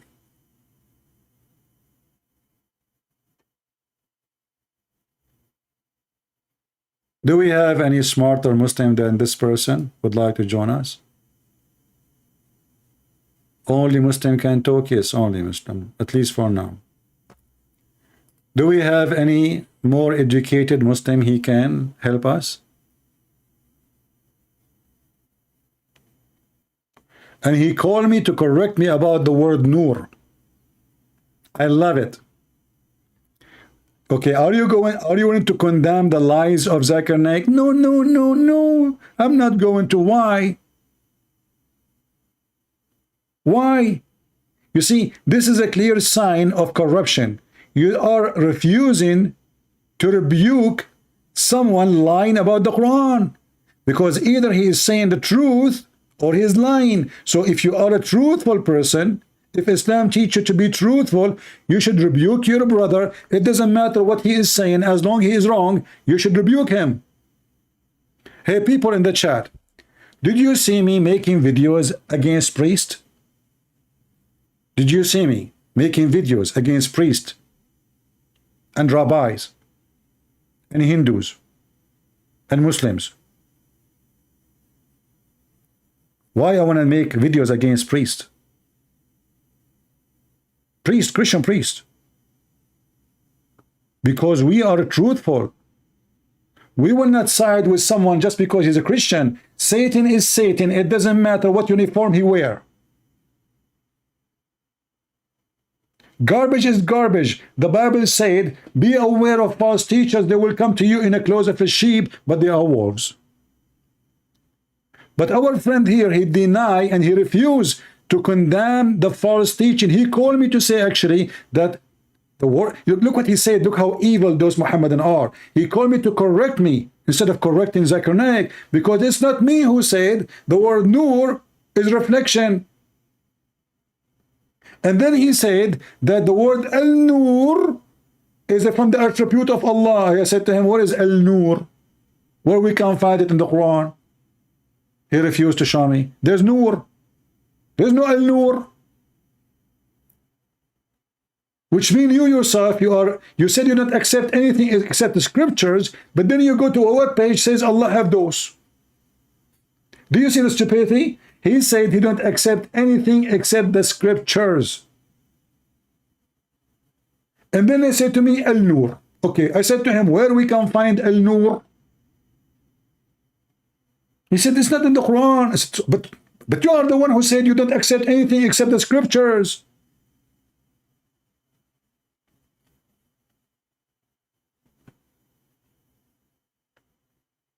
Anyway, I forgive him for, you know, he was accusing me falsely that I'm smart. What a liar you are. Don't say that to my mom. She will not believe it. I hate it when people accuse me falsely. You know, and he watched my videos every day. And until now you are a Muslim. Are you high?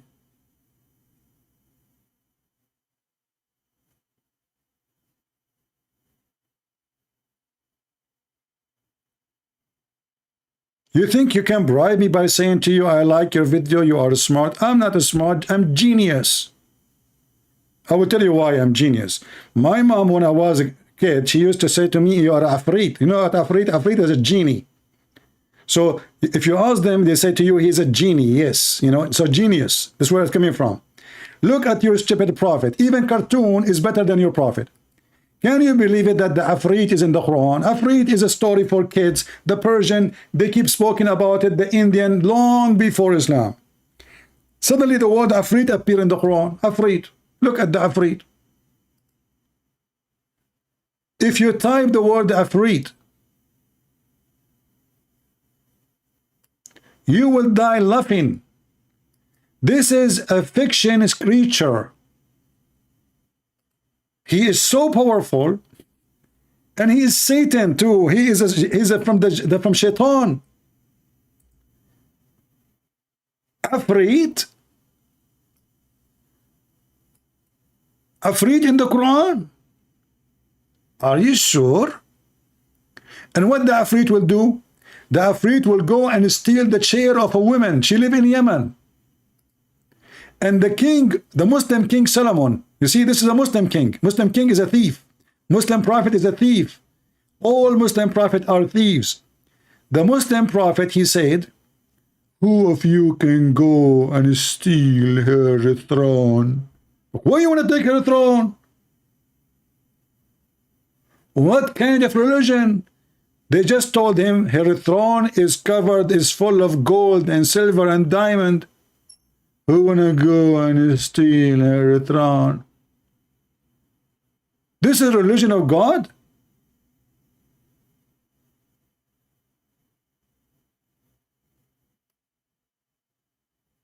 What make it your throne to steal it?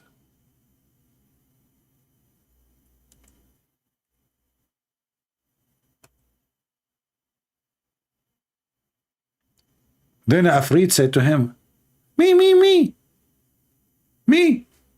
please, Prophet of Allah. He's a Afreet. Afreet actually is not so strong. Afreet is not as strong. All of them, they are strong. Afreet is someone special. He is so fast and he is so powerful. All of them, they are so powerful. But he is special with fast. He can go to anywhere in the world in a second. And always the Afrit in the Muslim movie, they make him an Asian person who have a long hair in the top. Let me show you. Here we go. This is a Muslim Afrit. Do you see the Afrit? This is Afrit, brother. And lately in the Muslim movies, they start making Afrit as a black man.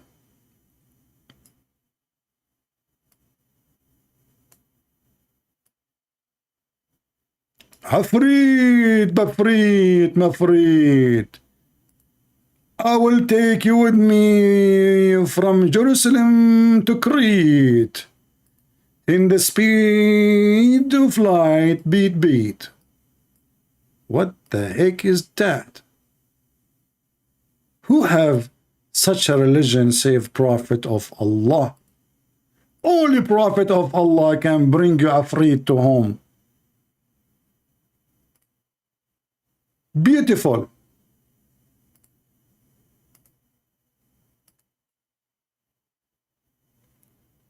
And this guy with big stomach and big belly and big breast, how in the world he can go so fast? I mean, this guy, and look what he is wearing around his waist. It's like he's going to do a belly dancing. Afrit in the book of Allah. And then, brother, this Afrit is not like any Afrit. He is Afritano. This Afrit is so special.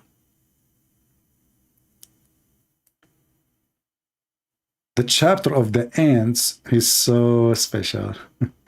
The value of the ants, brother. He live in San Francisco in California. I'm sure you can go there to the valley of the ants. This is where they grow gold and silver. Maybe it's the Death Valley. Right? That's deep.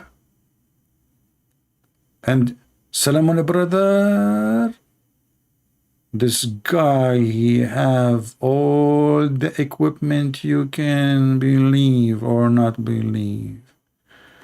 Oh boy. Oh. And the story of the bird who came to Solomon, he told him the story. Yeah. True story from a true God. He is the God of the Abdul. From Liverpool. Garbage in, garbage out. If there is any Muslim would like to join us, beside this poor man, I pray he will leave Islam by tomorrow, if not tonight. My friend, you might die today, and your soul will be taken away from you, and then you will end following a child molester, criminal, thief, idiot. Did you ask yourself why we Arab Christians, after 1400 years of Islamic occupation, they could not make us believe in Islam? We pay jizya to stay not Muslims. We pay money every month since 1400 years ago in order not to follow the garbage of Muhammad, because we knew, and we are a 1,000,000,000% sure that he is a fraud and he is Satan.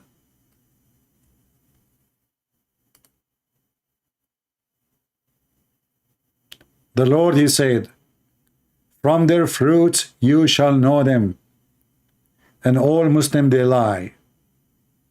For the fruits of Islam is a lie. We have a Muslim trying to call us. Let us see.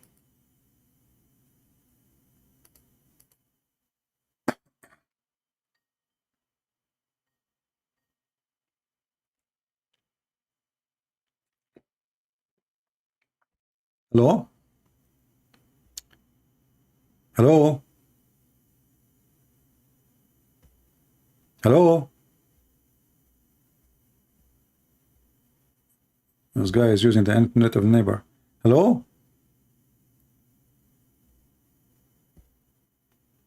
Hello? Hello, hi, my friend. How are you doing? I'm good, and you? You are a Muslim? No, yeah. You are not? Yeah, I'm Muslim. You are a Muslim? You are not Muslim? I'm a Muslim. Okay, so you are a Muslim. I am not a Muslim. Okay. Why you are a Muslim? There's like an there's like you hit, you know, somebody hit you with by the car and you wake up, you become a Muslim. What happened? Huh? Why you are a Muslim? Why you are a Muslim? Well, because I'm convinced. You are convinced? Okay, can you convince me? Go ahead. Can you speak louder a little bit? Because, well, like, basically, I initially came to discuss with you about what you were talking about. Talking about what? Like the think of the miracles of the jinn or something like that. The miracle of Jesus? But we are talking about why you are a Muslim now. The jinn. Ah, the jinn. Are you a genie? No, like, because like we're discussing the passage of Surah An-Naml, right? Okay, so do you speak Arabic? Yeah. Okay, so what about the chapter of An-Naml? Tell me about it. Yeah, so like... Before we go there, my friend, as long as you speak Arabic, you're an Arab. So in the Quran, in chapter 15, it says, فَسَجَدَ الْمَلَائِكَ كُلُّهُمْ أَجْمَعُونَ. Can you translate for us what sajada mean? Like, there are many types of sajda. Tell me what, there is only one kind of sajda, but what sajda mean? Tell me. Well, when we speak about the sajda, like, related to Allah, it's a sajda of worship. Is it a physical thing or not? Well, I'm not sure of how sajda, like, of respect were done by... So you said you speak Arabic, but you do not know, you are not sure what sajda mean? No, I know that. Okay, what sajda mean? Sajda mean you go down, you bow down in your knee, and you put your forehead in the ground. Yeah, like... Okay, so why the angels they bow down to Adam? Well, that's a sajda of respect. See, guys, look at this. The previous Muslim, he said it's just submit. This is not sajda. This guy, he said it's respect. So now, why the angels they will bow down to respect Adam? Cannot say to him shalom, salute. Why they need to bow down physically? Well, I mean, that was a command of Allah. Okay, but why, my friend? Why? Adam is a sinner man. He's a bad man. Adam is not a good man. That's why he kicked out from heaven. Is angels are bad in Islam or good? Is angels in Islam bad or good? Wait, I didn't hear well. Okay.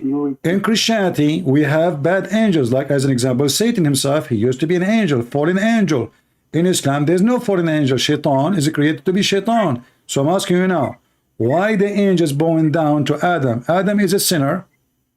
When you bow down to a sinner, that means you are a very bad person too. So do you Muslim believe that angels are bad creatures? I mean, I don't understand what's your point here. Okay, if I bow to the king, that means the king is higher than me, correct? That what? If I bow to the king, that means the king is higher than me, correct? Well, I would say not necessarily. Okay. I don't understand what you are saying, my friend. Speak louder, speak louder. You bow to someone, obviously, he is higher than you. Yeah. Okay, so why the angels are bowing down to Adam? Well, first of all, I believe that, well, look, let's begin from the beginning. Basically, I believe that a Muslim human is superior to an angel. That's one. A Muslim human is superior to angels? Yeah. Okay, so why the Quran called the angel the Almighty? They call it Yo. What? Almighty. The Almighty. Yeah. Well, depends on the context. Like, What you just told me that a human being is higher than angels. In chapter 53, the Quran called angels the one with might, and they are called, and you Muslim, you call Jibreel Holy Spirit. He's holy. How the Holy Spirit is lower than a human? How you call him Holy Spirit, and then you say to me angels are lower than a human? I mean, that's just your interpretation. Like, I'm not giving interpretation. I'm showing you Quran. Quran saying in chapter 53, you speak Arabic. ذو مرة فاستوى وبالأفق الأعلى فلما دنا فتدلى فكان قاب قوسين أو أدنى فأوحى إلى عبده ما أوحى. So Muhammad is the slave of the angel. فأوحى إلى عبده ما أوحى. Who is the one coming down? Is that an angel or Allah? فأوحى إلى عبدي, like Allah أوحى. No, read carefully. Who is the one is coming down? Read with me, my friend. Read with me. Chapter 53. Chapter 53. Yeah. Read with me. From verse number 5. It says, he was taught by the mighty power in power. Mighty in power. Who is that? That an angel. So your prophet is being learning from somebody. The Quran call him mighty in power. So how a human being is higher when he is learning from an angel? Even your prophet is lower than him. Everything he have is learning from the angel. Then we continue. Endued with wisdom. Who is the one endued with wisdom? Is the one who is teaching Muhammad. Do we agree? Yeah, but first let me come back to what you said. Like the verse of فَأَوْحَى إِلَى عَبْدِي مَا أَوْحَى. Basically, if you go to the tafsir, like it's فَأَوْحَى, like the abd of Allah. Okay, but nowhere it says Allah. You see, the Muslim, they try to fix it. They are the word Allah, because here there is a problem. Suddenly it says that Muhammad is the slave of the angel who came down. Because if we say this is the angel coming down, and then it says فَأَوْحَى إِلَى عَبْدِهِ, read with me. He came down. He used a rope to come down. Muhammad, he saw him in a chair between the sky and the earth. A throne. Allah sat in a throne, not angel. So he saw him, and then he came down like a monkey. It says fatadalla. You know what tadalla means? Tadalla is like you hold a rope and you come down, correct? Yeah. Okay, so your God or the angel coming down with the rope like a monkey, and then he came down and he becomes so close to Muhammad. فَكَانَ قَابَ قَوْسَيْنِ أَوْ أَدْنَى. He was in a distance of 2 bow length or smaller or nearer. And then right away it says, and then he did convey his inspiration to his slave. So the Muslim, to fix it, they add and they say, oh, this is here Allah. But nowhere it says Allah, nowhere it says an angel.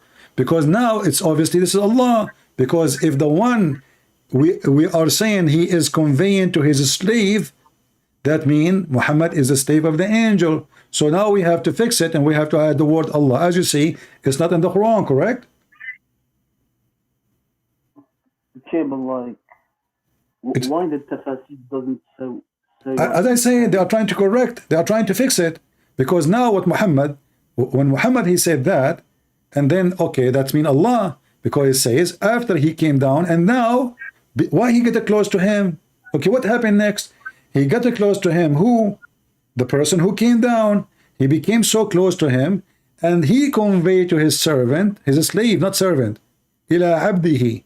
Abdihi is his slave. He conveyed to his slave what he conveyed. So who is the one is conveying? The one who came down. But the one came down, the Muslim, they say this is the angel. If it is the angel, then how then the language here using the word his slave? You cannot be the angel and you say Muhammad is the slave of Jibreel. So the Quran have a language problem, is a stupid book as usual, and Muslim they try to fix it by adding words is not there. And you said to me that tafsir says, well, the tafsir have no right to say something is not there. I just said to your brother before, the one who called me from San Francisco, I said to him, let me show you the tafsir. He said, I don't accept. You are doing the opposite. Islam is like, you know, Islam is a moody religion. One he want tafsir, the one he don't want tafsir.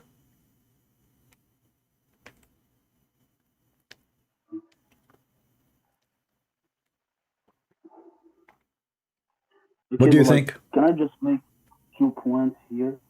Sure, no, go ahead, no problem, my friend. You sound like a nice guy. What's your name? Yusuf. Yusuf, you are welcome, Yusuf. You sound like a nice person. Go ahead. Yeah, so, like, just let me finish my thing. So, I wish your voice is more clear, because really I have difficulty to hear you.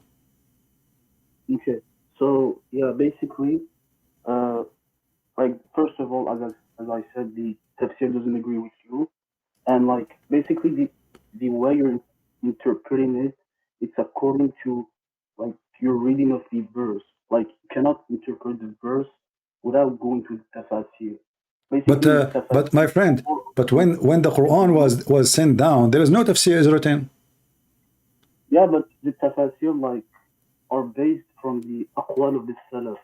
So, okay, like, but that means that you Muslim, you don't follow the Quran, you follow what somebody else said, not what Allah said. Allah never said this is Jibreel. Allah actually, He's saying, the Quran saying, this is the mighty in power, and He is the one who inspired. Jibreel never inspired Muhammad. Who is the one He inspired? Is it Jibreel or Allah? Well, basically, Jibreel, okay, through him that the revelation is done, but at the end of the day, like, the revelation originally came from Allah. Okay, I want to go with you. The word wahi, what the word wahi mean? Basically, revelation. Is what? Revelation. Revelation, okay. So, wahi in Arabic mean inspiration, not revelation. Okay. Do you agree? I mean, I'm not sure the difference. You can open dictionary. Wahi is inspiration, not revelation is scriptures. Okay. I mean, okay. Okay. Inspiration is when somebody speak to you in your mind. Is that correct? I mean, I don't really know the difference between those. No, wahi, you are an Arab, I am an Arab, so now we know what wahi mean. Wahi is to receive inspiration directly to your mind, not somebody come to your door and knock at the door, say, hey, Abdul, I have a letter for you. That is not inspiration. Do we agree? Yeah, but like here we say that it's Jibreel who came up with. No problem, but look, here it says it is a wahi. Wahi is not a delivery. Wahi is when God communicate directly with the man He chosen to be a prophet or a messenger, etc., and He convey to him, to his mind, to his not even by talking. You see, when God He spoke to Moses, we cannot say this is wahi because He spoke to him. Wahi is word of God come into your mind without seeing God, without talking to God. God, He spoke to you in your mind. That is a wahi. If God, He spoke to you, saying to you words, and you heard by your ears, and you have a delivery in front of you, a person, that is not a wahi. That is a delivery. So when a messenger of a king, he is sent to other king, can we say he delivered to him wahi or he delivered to him letter, message? That is a message. Yeah, but like, okay, I assume that when it comes to Allah, and like it's a different term and conception. Okay, if there is any other prophet in Islam, he received delivery with the angel Jibreel except Muhammad? Well, I mean, I know some people like Maryam. Maryam is not a messenger. Yeah, but I mean, she's still considered as, well, first of all, some people, I believe, like Ibn Hazm, consider her as a prophet. Well, I mean, Maryam is a prophet, man. Maryam is a prophet. What is her prophecy? She is a lady. She received a message. She will have a baby. That's it. That is not a. That is a message. So there is no need for God to inspire her, for she is not a message. She will have a child. That's all. So the only person in the Quran, the angel came to her. One verse says angels, other verse says one angel, but no problem. But says to her, you will have a child. But this is not a wahi. Wahi, you know. Like, even if we go there, it doesn't say the word wahi, Allah awha ila Maryam, no. Okay. Okay, so the only one, huh? Yeah, I just said that it would be really nice if you could maybe provide references or aqwal from scholars that confirm what you say. Well, there is no need for scholars, because if any of them, you should know them there too. If there's anyone says that Jibreel come to other prophet, okay, when Jesus he was born, did Jibreel came to Jesus and said to him, I will give you the Bible? I'm not sure. No, Jesus he spoke in the cradle, you know that, right? Yeah. Okay, so there's no Jibreel. When Moses, he have the 10 Commandments and the Torah according to Islam. According to the Quran, Allah gave him, which is written by his hand. This is why you Muslim, you call Moses Kalimullah, correct? Yeah. Okay, so Allah spoke to him. He spoke. He did not say Jibreel. So Allah, he speak to Zachariah. Allah speak to Moses. Allah speak to Isa. Allah speak even to Shaitan, but he don't want to speak to Muhammad. Yeah, but he spoke to him in the Isra and Mi'raj, like on this. That's not true, because Muhammad, if he spoke to him, that means he met Allah. Muhammad never met Allah. I mean, it's like my friend, if I show you the hadith, you will say to me right away, I don't agree with it, because that means Allah is a man. You say that he was wearing shoes, you know, the hadith, the one Muslim quote, Allah wearing shoes, he have curly hair. Huh? Is that correct? I think I have an idea of what you're talking about, but like I don't think this is like related to what we're talking right now.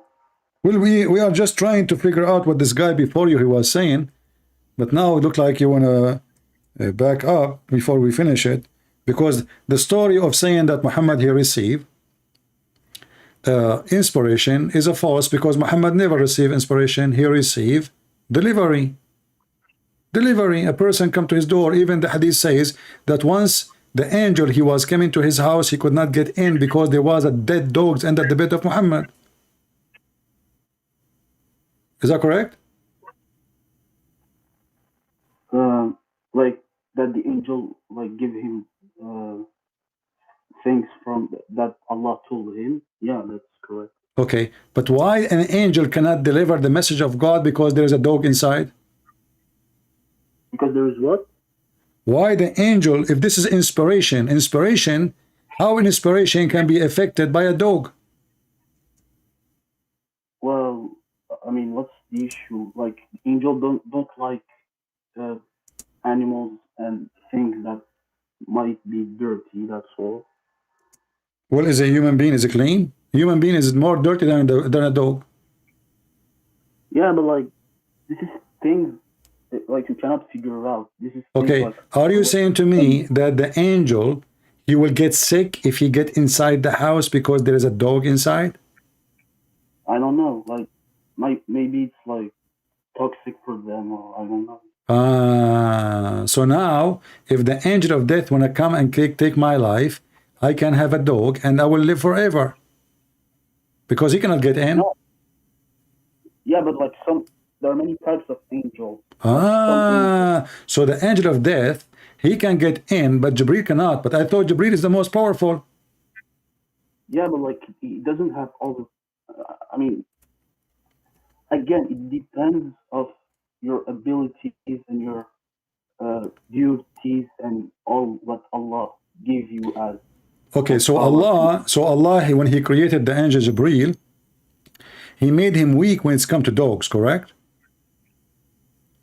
He made him what? He made him weak. He weakened so weak, like he cannot really. When he see a dog, like he will do poo. He like he very do a dog. I cannot get in. You know, right? He gets he have a phobia. Allah created him with this phobia. It's not weakness. So what it is? Why he cannot look? The hadith says Muhammad said to Jibreel, "Okay, I was waiting for you, man. Where you been?" He said to him, "A puppy." A puppy. It's a puppy. It's not even a big dog. It's a puppy. It's a cute puppy. And if the dog is dirty, why Muhammad have a dirty dog at home? Yeah, well, I think I know this hadith. First of all, I think he entered by accident, like they didn't know.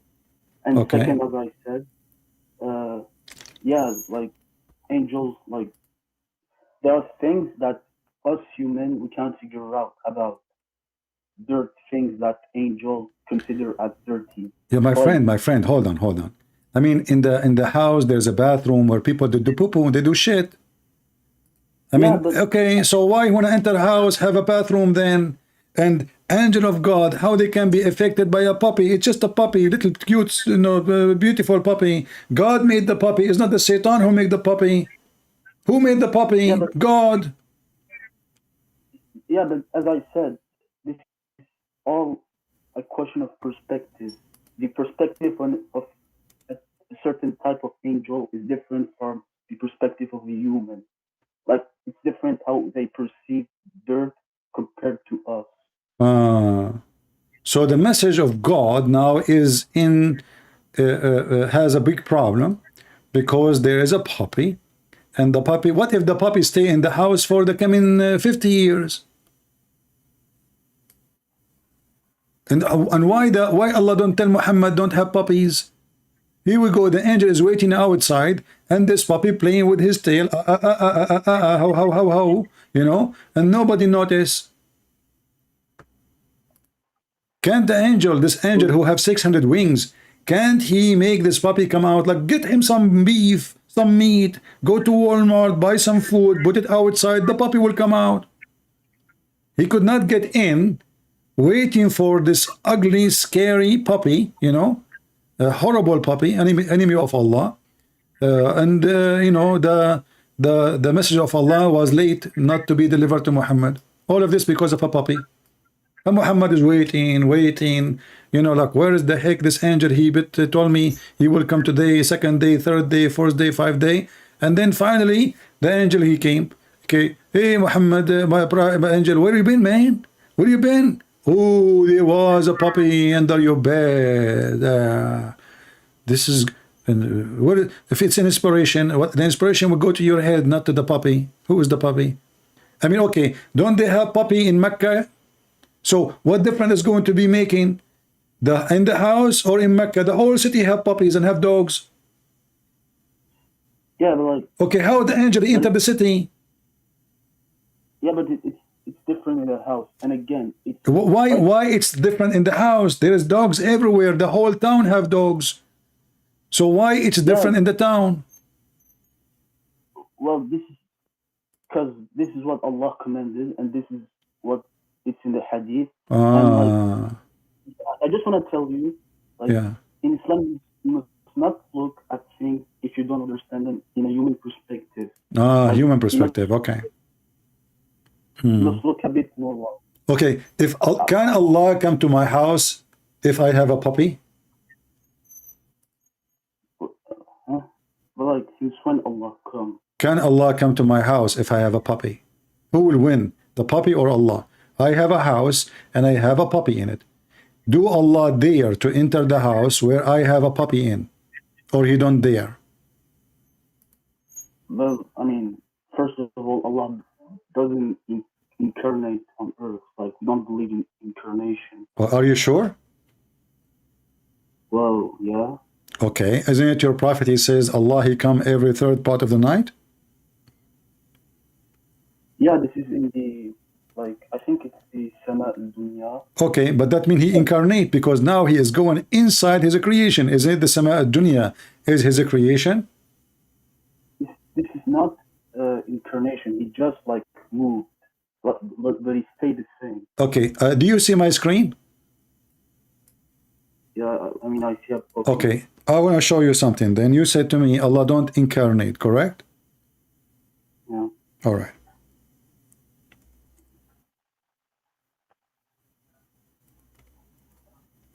I want you to read with me this hadith. I heard the Prophet saying, our Lord will lay bare his shin, and then all the believers, men and women, will prostrate themselves before him. Is that shin of Allah is original or incarnate? I mean, I didn't read the hadith, so another. Our Lord Allah will lay bare his shin. And women will.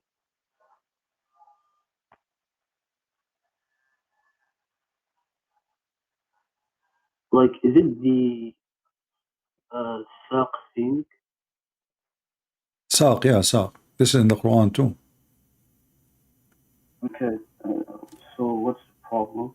Allah have a shin. You said to me, Allah don't incarnate. Allah have a physical. Allah is a physical being. He have 5 fingers. Yeah. He have 5 fingers. He have 2 hands. He have a shin. He have a foot.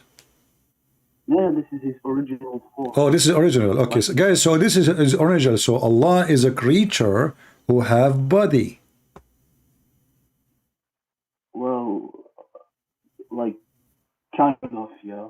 Okay, who is the one who created the shin of Allah for Allah? I mean, it's part of Allah. What do you mean? Yeah, but I mean, how Allah got his shin, his first shin? He got it like he created the shin, or he was born as a shin? I mean, it's just like if you tell me like who created Allah, like the shin of Allah is part of Allah.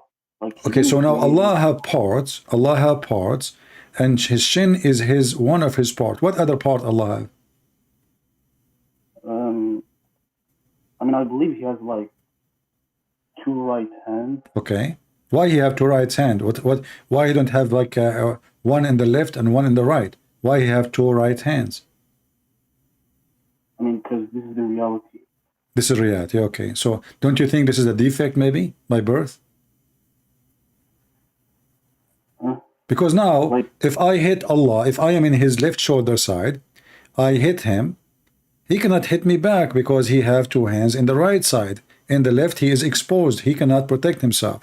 So why Allah, he needed 2 hands in the right side, and yet he have 0 hand in the left side. And now, because we have only 2 hands in the right, that means Allah have right and left, he have front and back, and there is only a misbalance, 2 hands in the right. Yeah, but like, again, right now you're like portraying Allah in your mind. Like, it doesn't work like that. When we say he has 2 right hands, yeah, like we don't necessarily mean that it's on the same part. Like, we just don't try to imagine it. We have. Why we cannot? If Allah he says hands, that means they are hands. That's it. He told us to imagine it because the word hand is an image. You see, yeah, all our language, all our words is nothing but images. We don't have real language in our brain and head. We have letters connected to images. So when I say chair, I have an image in my chair, in my head of a chair, and then a word next to it. It's how to write that image, how to describe that image. But it is an image. So when Allah he says he have 2 hands and both of them they are right hand, we know what right mean. We know what hands mean. So don't tell me the hand mean leg and the leg mean nose.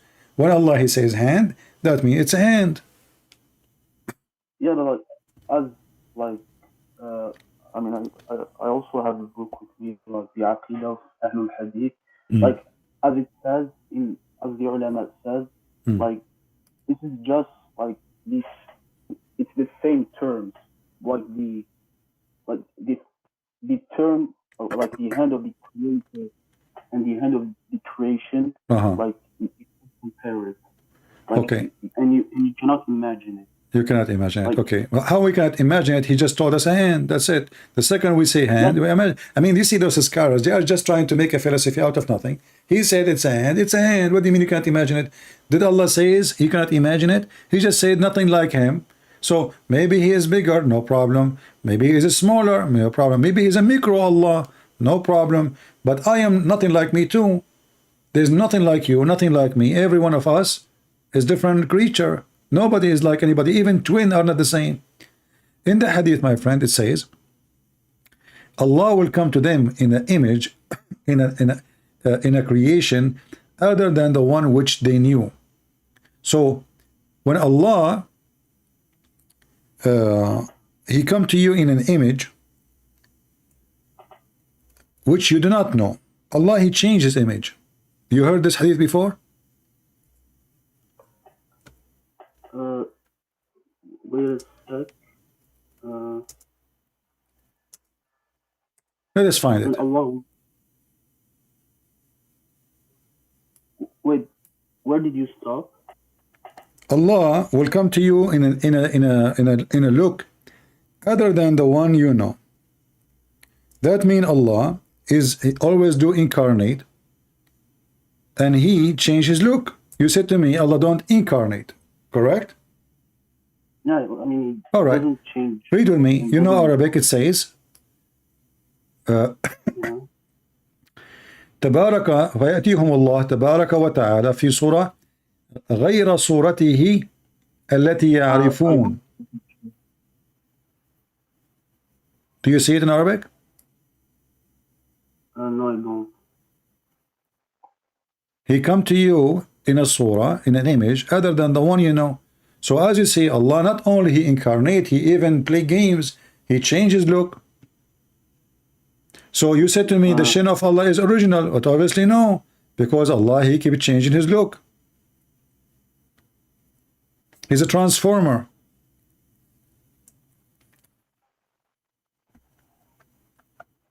Do you see it or no? Yeah. Okay. So Allah himself is playing games. And now I want to ask you then, as long Allah, you said to me his shin is the original. So now what Allah will do with the original shin when he change his look? Is he going to put the original shin in the closet and then he will make a new one, and then when he is done he come back to the original one? I mean, it doesn't say those, like, it doesn't say how it will happen. So exactly. So, but the only thing we know that he changed his the way he is. So there is nothing is original. How you know now the shin is original? Because as you see, Allah will come to them in an image other than the one they know. Which one you know? You said to me nobody knows how Allah look like, and now your prophet saying he will come to you in an image other than the one you know, and then he will come to you, and then you Muslim, you will accuse him to be shaitan. He will say to him, Allah, we seek refuge from you. We seek refuge from you to Allah. They think he's shaitan just because he changed his look like he came like something ugly. So how the Muslim they say that Allah is not a man, Allah is not the devil, Allah is not a goat, Allah is not Jesus, and then we find that Allah, it can be something very ugly, obviously, to the point the Muslim they consider him shaitan when they saw him.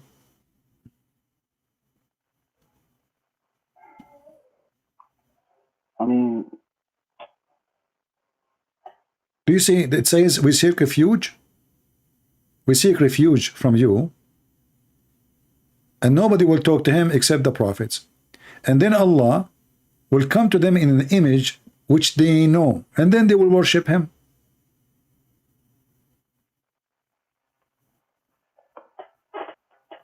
I mean, yeah, but again, like, you're just making too much, like, portraying, and yeah.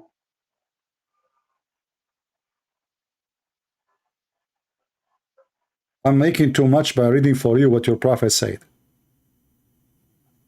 and making you think this is too much. Because here we find that everything the Muslim they say to us about their God, it turned to be a lie. Your God is not a spirit, and your God does not have a spirit. Yet your God is a physical being. which means he have a physical space. And he come down, and you agreed, every third part of the night. We are in the lowest heaven. So Allah is occupying a space inside his creation. So he is smaller than his creation. And then you Muslim, you say to me, how God can enter his creation? Then we find that Allah himself is inside his creation. In fact, he is inside his shin. Do Allah have an ass? You say no to me, no. Do we have a chest? You say, I do not know.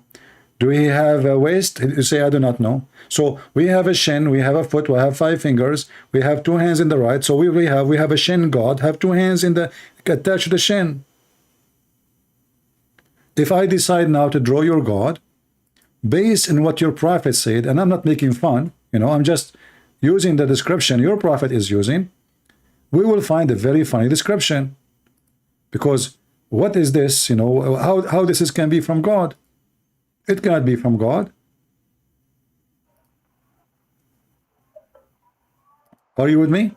How this can be from God? I mean, this is God. The Muslim, they have imaginary image of their God, and the second we question this imaginary, they get upset. But we are not the one who is saying this imaginary. It's your prophet who made it. I will draw your prophet imaginary about his God, and now we cannot say even this is imaginary because Muhammad, he claimed, he speak of knowledge, correct? He's not imagining, he is saying what Allah told him through the angel Jibreel, correct?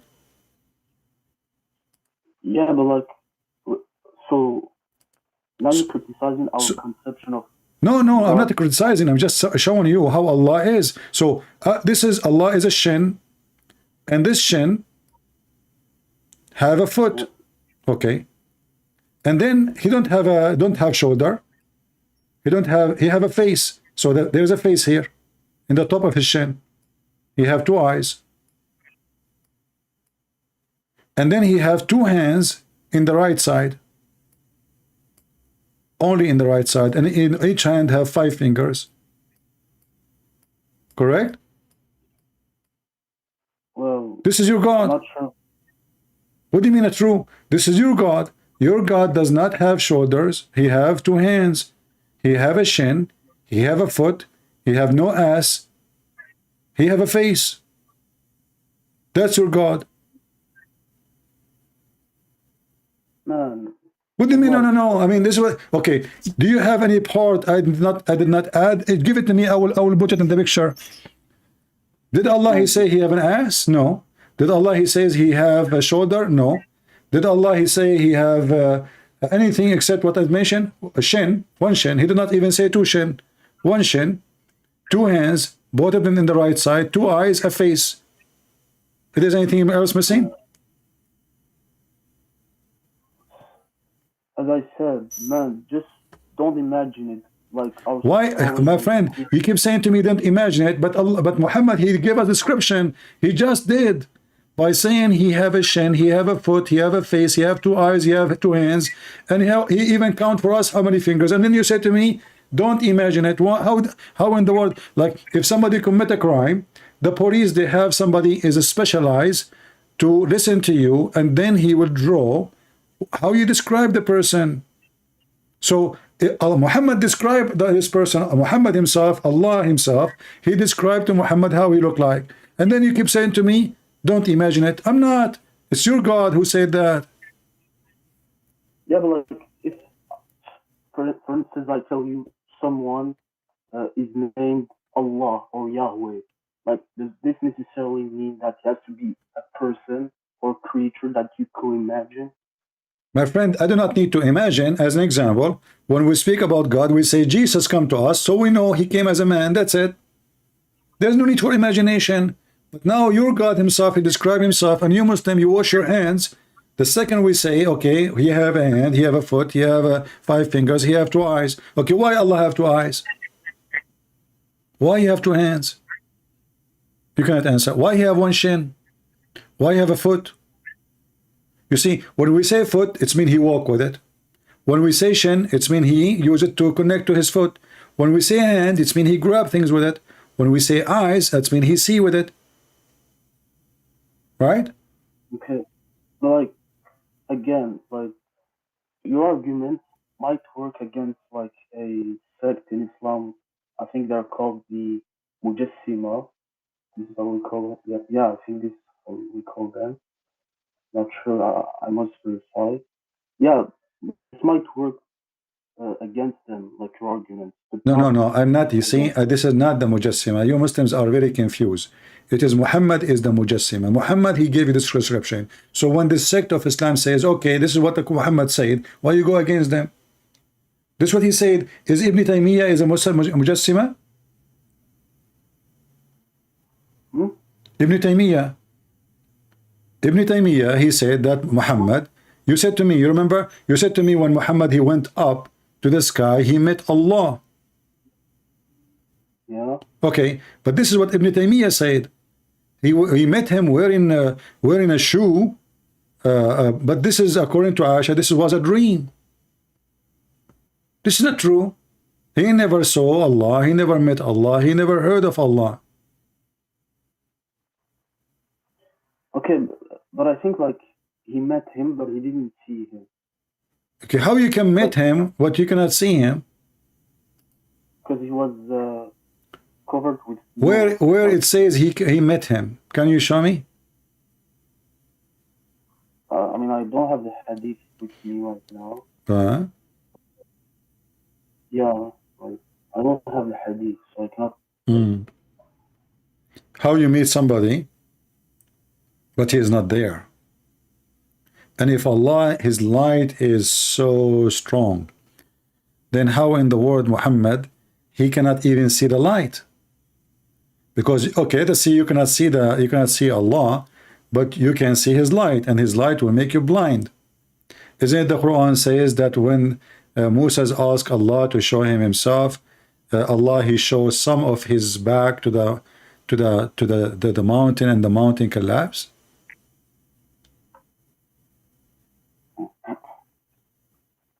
The mountain destroyed? Yeah. Okay. So how Muhammad can see it?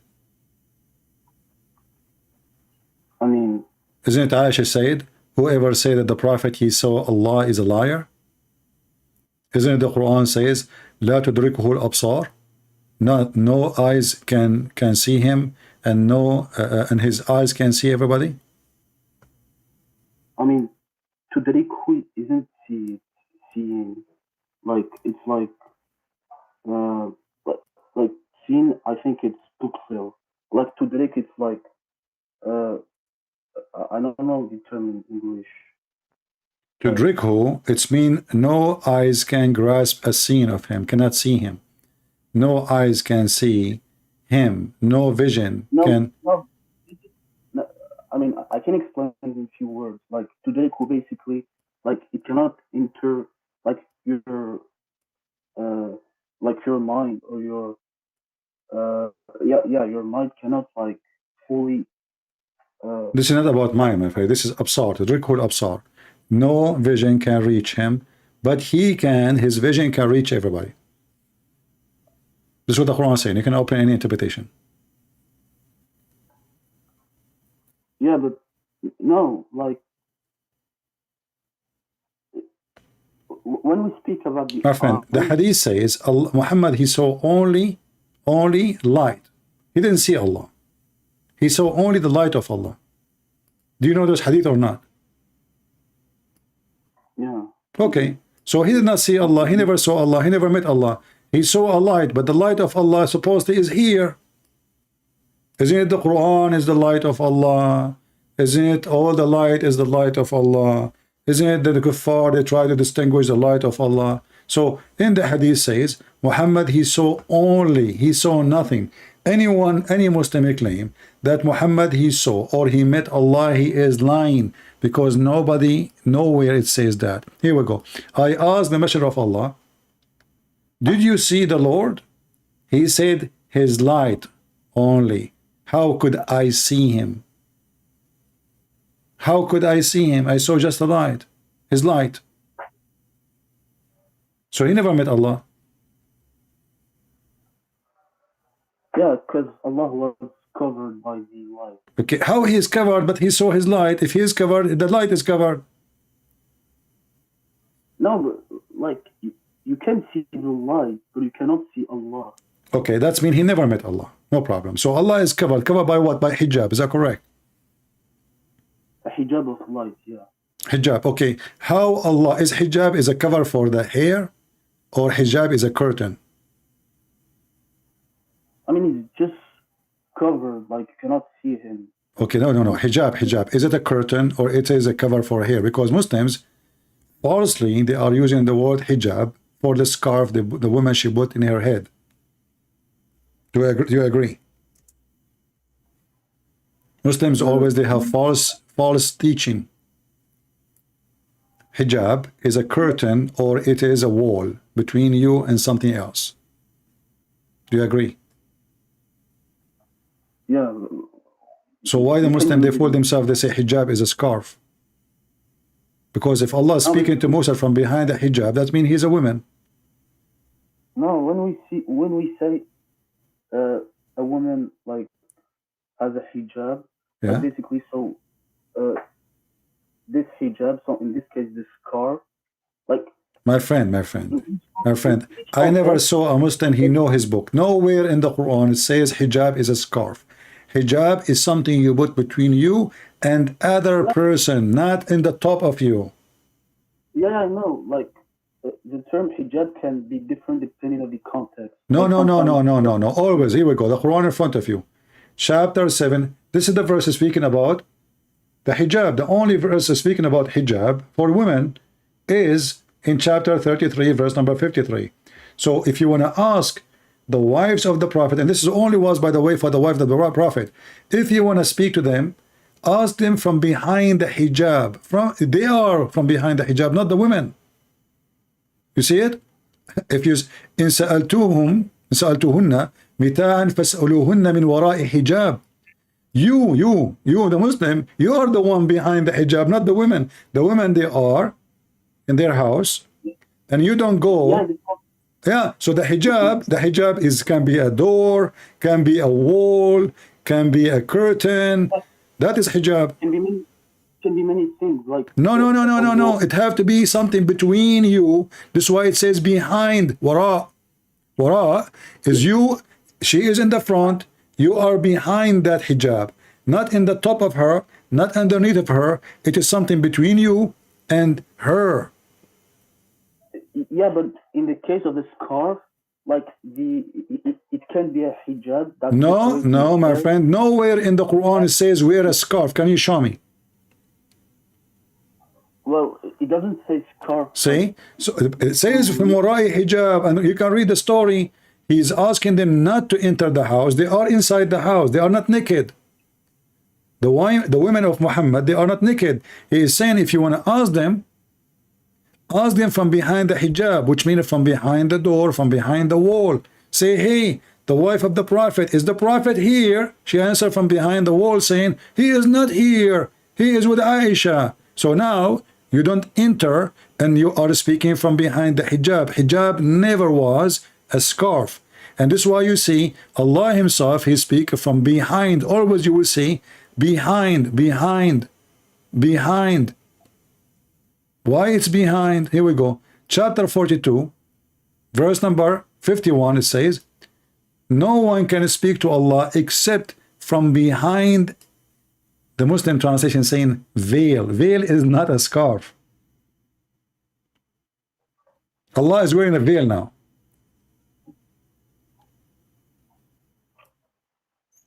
Well, yeah, like. And look with me. Look what this verse is saying. You remember we spoke about inspiration and wahi? Remember we spoke about wahi, correct? Look what the translation is saying.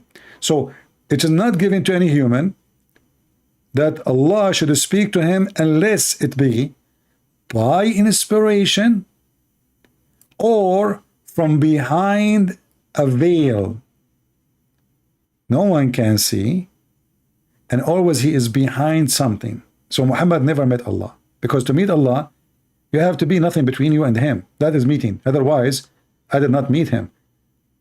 If you speak to me and I'm not in the front of you, this is not a meeting. And then it says either by inspiration. So Muhammad, all his Quran supposedly is wahi, inspiration. But the second you start studying, you will see that Muhammad never received inspiration. It was only delivery from the angel Jibreel. So Muhammad using the wrong word in the Quran, he should not use the word wahi, he should say message, either by messaging he received from me through my angel, or from behind the veil. But both of them Muhammad never did. He never received inspiration. He was receiving delivery from the angel Jibreel supposedly, and he never spoke to Allah from behind the veil.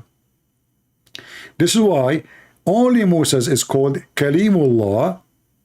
Kalimullah. Muhammad is not Kalimullah, because if Muhammad he really spoke to Allah, then Muhammad is Kalimullah. Do you agree? Yeah, but like. Okay, what Kalimullah? What Kalimullah mean? What Kalimullah mean? The one who spoke with Allah. Thank you very much. Why this title is given to Moses? Because Muhammad did not. Because if Muhammad did, then Muhammad is Kalimullah too. Do you agree? Yeah. Okay, so Muhammad never spoke to Allah.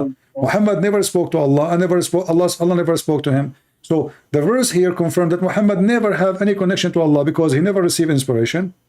For inspiration is God communicating with you directly, not through an angel. Speak to your mind, or from behind a veil. Muhammad did not speak to him from behind the veil, and Muhammad never received inspiration. So Muhammad is a false prophet. This verse alone is enough to prove everything about Muhammad. Yeah, but there is a verse which says, وَمَا كَانَ لِبَشَرٍ أَن يُكَلِّمَهُ اللَّهُ إِلَّا وَحْيًا أَوْ مِنْ وَرَاءِ حِجَابٍ. My friend, I'm reading it for you. This is the verse I'm quoting, chapter 42, verse number 51. Ash-Shawra, chapter of Ash-Shawra. This one you are quoting, chapter 42, verse number 51.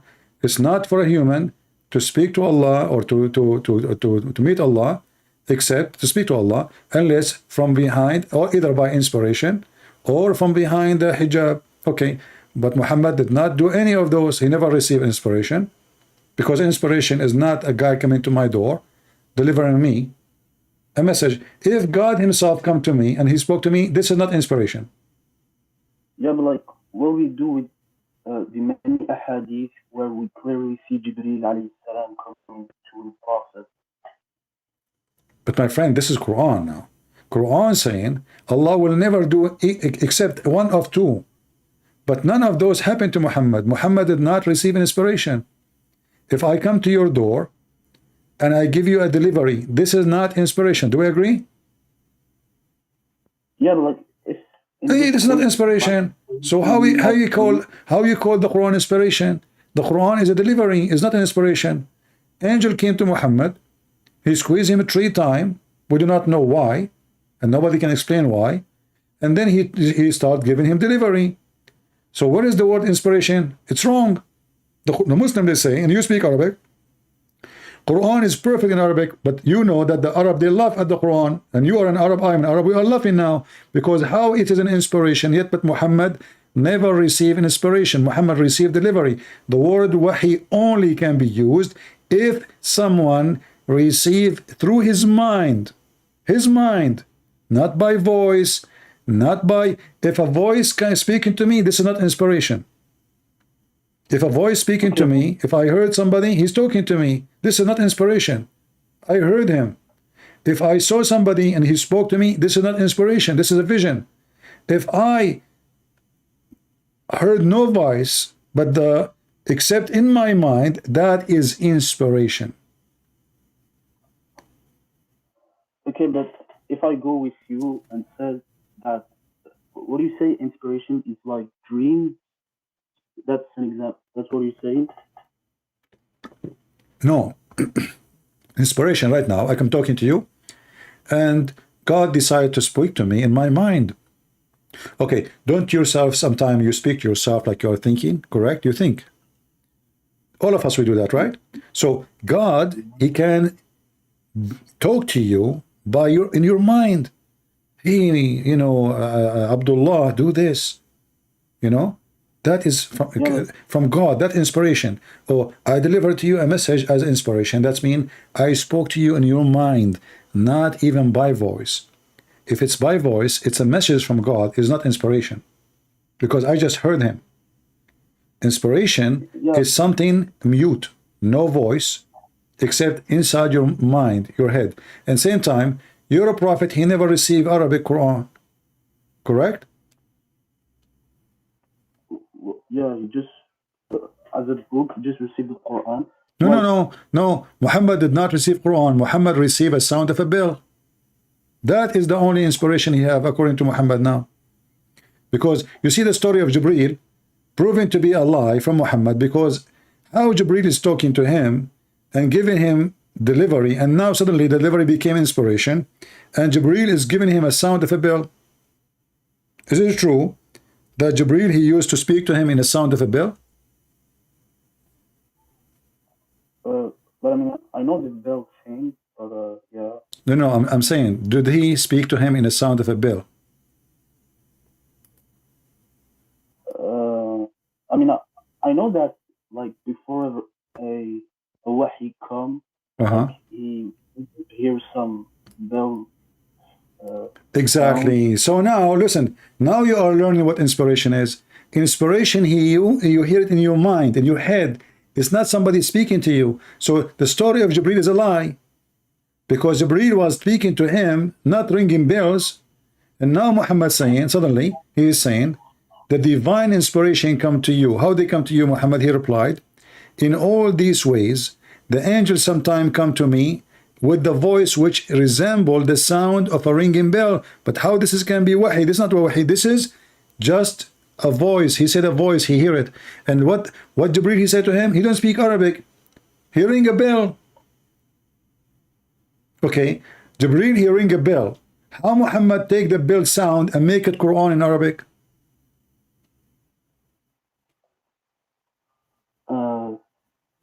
Like here doesn't necessarily say that, like when the bell come, like it's necessarily the Quran, and also like. Okay, but he gave him bell. He gave him a sound of a bell.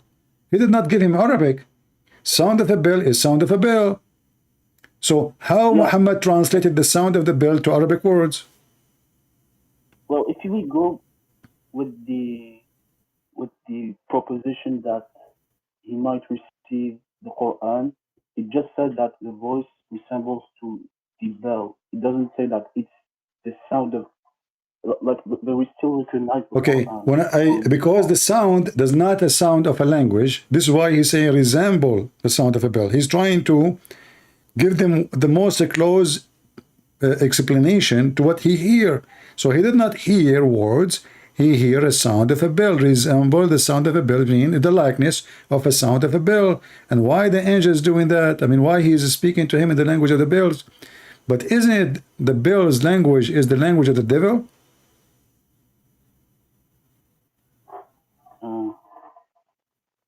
Is it your prophet, he said, that angels don't like and they will never accompany somebody? He have a bell sound with him?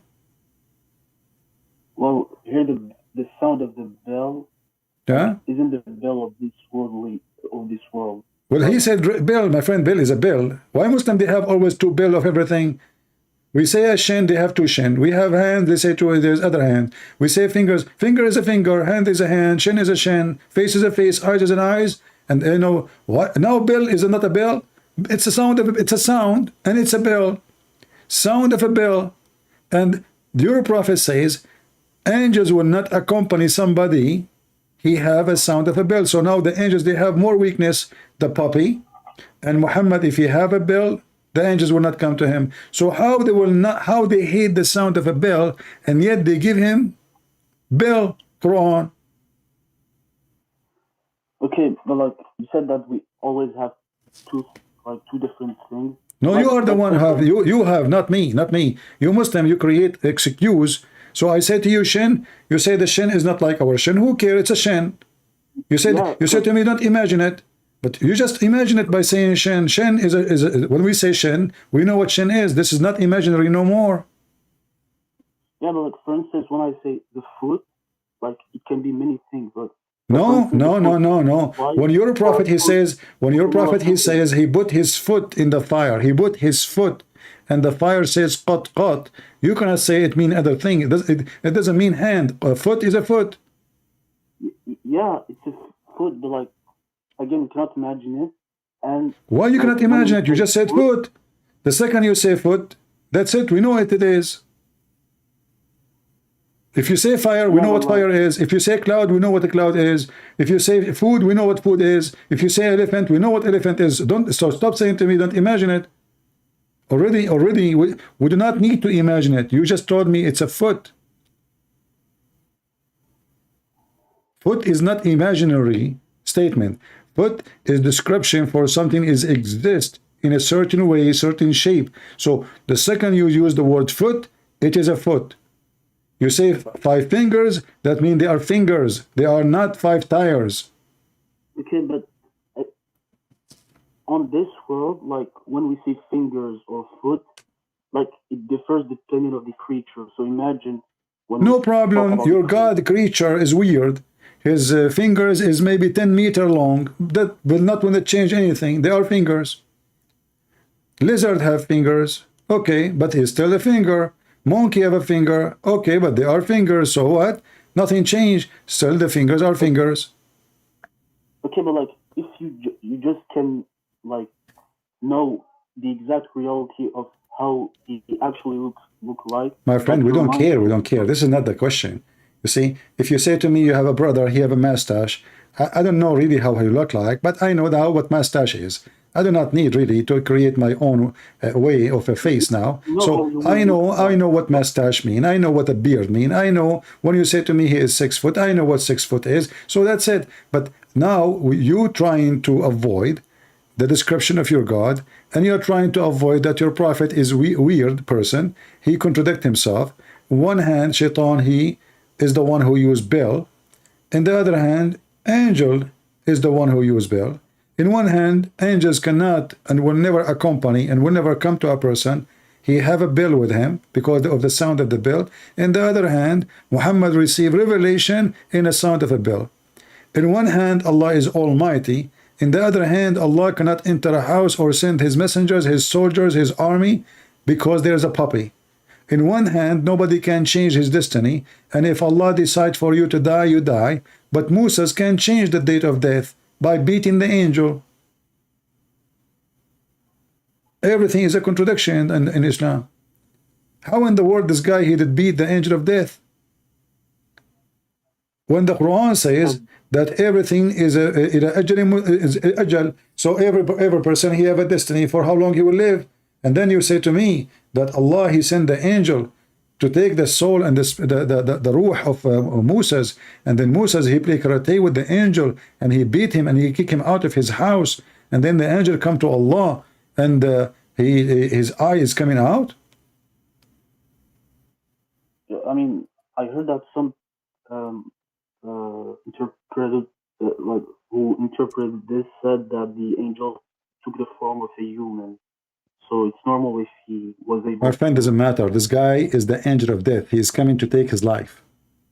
You see, you Muslim, you try to find the solution always. So now we find the solution. Oh, he came as a human. How he is the angel of death? Angel of death, he does not need to come as a human or he wearing a uniform of a doctor. He takes supposedly your soul. He is not a human. He is an angel, and nobody see him. And how he now he have a physical body. And how in the world his eye is coming out? Is that a true story, or this is Muhammad making a Bruce Lee movie? The guy is sent by Allah, and how? And now I need to ask you: do Allah take your soul by sending the angel of death, or He can take your soul automatically? Why He need to send the angel of death? What is that? What is the angel of death mean? I mean, it's his duty to take your okay soul. So Allah he decided that Moses today have to die. The angel is coming to take his soul. The Moses, you Muslim, you claim Moses is a prophet, right? Muslim prophet. No. But isn't it truly that if you beat the messenger of the king, does that mean you disobey the king? Moses now he disobeyed God. Moses he is beating the angel of God. He refused the command of God. But he didn't know that he was the angel. No, he knew. He told him, read the hadith. جاء ملاك الموت إلى موسى عليه السلام فقال له أجب ربك فقال فلطم موسى عليه السلام ملك الموت. So he told him, I'm an angel. He told him, I'm coming from your Lord. Today your soul will be taken from you. What Moses he do? He played like a Bruce Lee now, ching, and you know he beat the angel. What the heck? Why Muhammad did not do that with the angel? He can live longer. If this is the case, I am very well armed. Where is the angel of death? I will shoot him. Is Moses or like is Moses a human, or he is like a, how in the world Moses is it changing his destiny by beating the angel of death?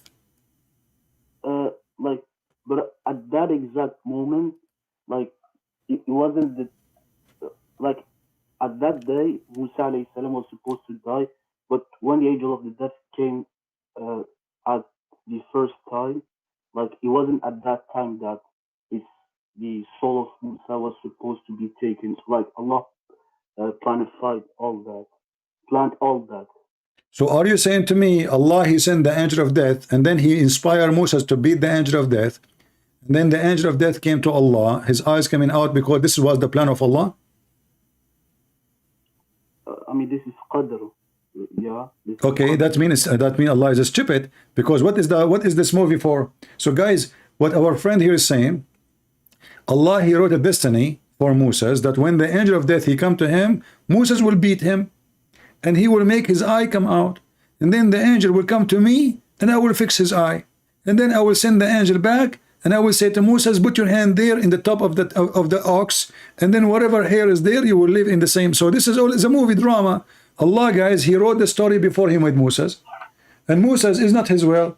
Moses, Allah decide for him. Okay, so the angel, the poor angel, he went there to get a beat, you know, beaten by Moses. It's just part of a movie. And Allah is doing as he wish. All of those are victims. Moses is an actor. The angel is an actor. Allah is the player. You see, my friend, why we say Islam is stupid?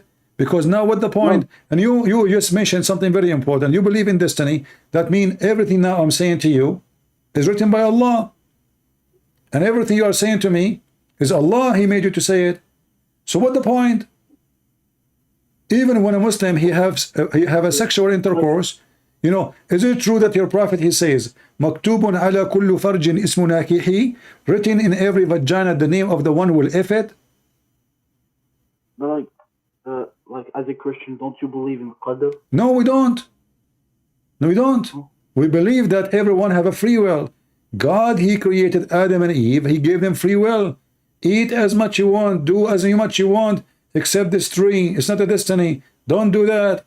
He did. This is not a free will. This is a free will. This is not a destiny. In your religion, no. In your religion, Adam, he commits sin because Allah forced him to commit sin. So what the point? So Adam is not bad. Allah is bad. Eve is not bad. Allah is bad. We are not bad. Allah is bad. For everything bad we do was a destiny. So Islam is stupid. And then Allah, why want to punish me if he decide for me to do the bad things? So he make me do bad things, and then he will punish me for doing bad things. This is madness. This is not even just. What is the just? Okay, but this is something concerning the qadr and Allah. I cannot question it. No, you cannot question it. I can, because I have a brain. Okay, but like, so if I go with your perspective, then even God in your religion created Satan, created bad No, people. my God, he did not create Satan. You are wrong. My God, he created an angel. The angel, because he have a free will, he decided to disobey God. Okay, in your religion, Allah created Iblis. Iblis, he worked for Allah and he is a Muslim. Isn't it the Quran says Iblis is a Muslim? He was a jinn before. Well, yes, he's a jinn. No, he's a jinn, but he's a Muslim. Yeah, he was a Muslim. No, he was not. He is still a Muslim. No, right now he's not a Muslim. Okay, read with me this verse then, my friend. Here we go. I will show you a verse on the screen. Give me a second, and you read it in Arabic. Okay.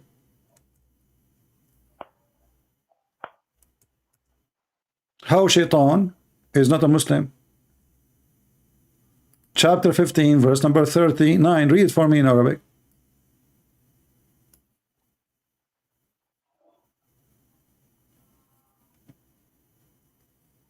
I don't see it. قال ربي بما أغويتني. Right? You see it? Yeah, I see. Okay. Who is speaking? Shaitan. What he call Allah? My God. Yeah. Like it's not enough to believe in God. No. How you don't believe in God? He called him God. He worshiped God. And not only that, he said to him, you misled me. Who misled Shaitan? Allah. It's a destiny. Read there, my friend. Read. It says, Bima aghwaytani. Because you misled me. Read it. This is the Muslim translation. Iblis, Satan said, oh my God, because you misled me, because Allah is a true Shaitan, Shaitan is a victim, because you misled me, I shall indeed adorn the path of error for them, between two bracket mankind on earth, and I shall mislead them all, except your chosen guided slave among them. So Shaitan is serving Allah. Allah agree. He said, this is my straight path to me. That's good. Go ahead. So Shaitan, he called Allah my God. And Shaitan and Allah agree. Shaitan, he say, Allah, you misled me. Allah don't say, no, I did not. He says, okay, no, this is true. And because you misled me, I'm going to mislead them. Okay, but like Allah misled the zalimin, those who initially had bad intentions. My friend, who misled the Shaitan? Here it says Allah. Okay, thank you very much. That means Shaitan is Allah. The real Shaitan is Allah. Shaitan is just a poor guy. He was misled. Who is the... If I misled you, it's mean you are my victim, not the opposite. If I lie to you, says to me, give me $10,000 because I want to buy something for you, and then I take the money and never come back. I misled you, correct? I misled you. So you're a victim.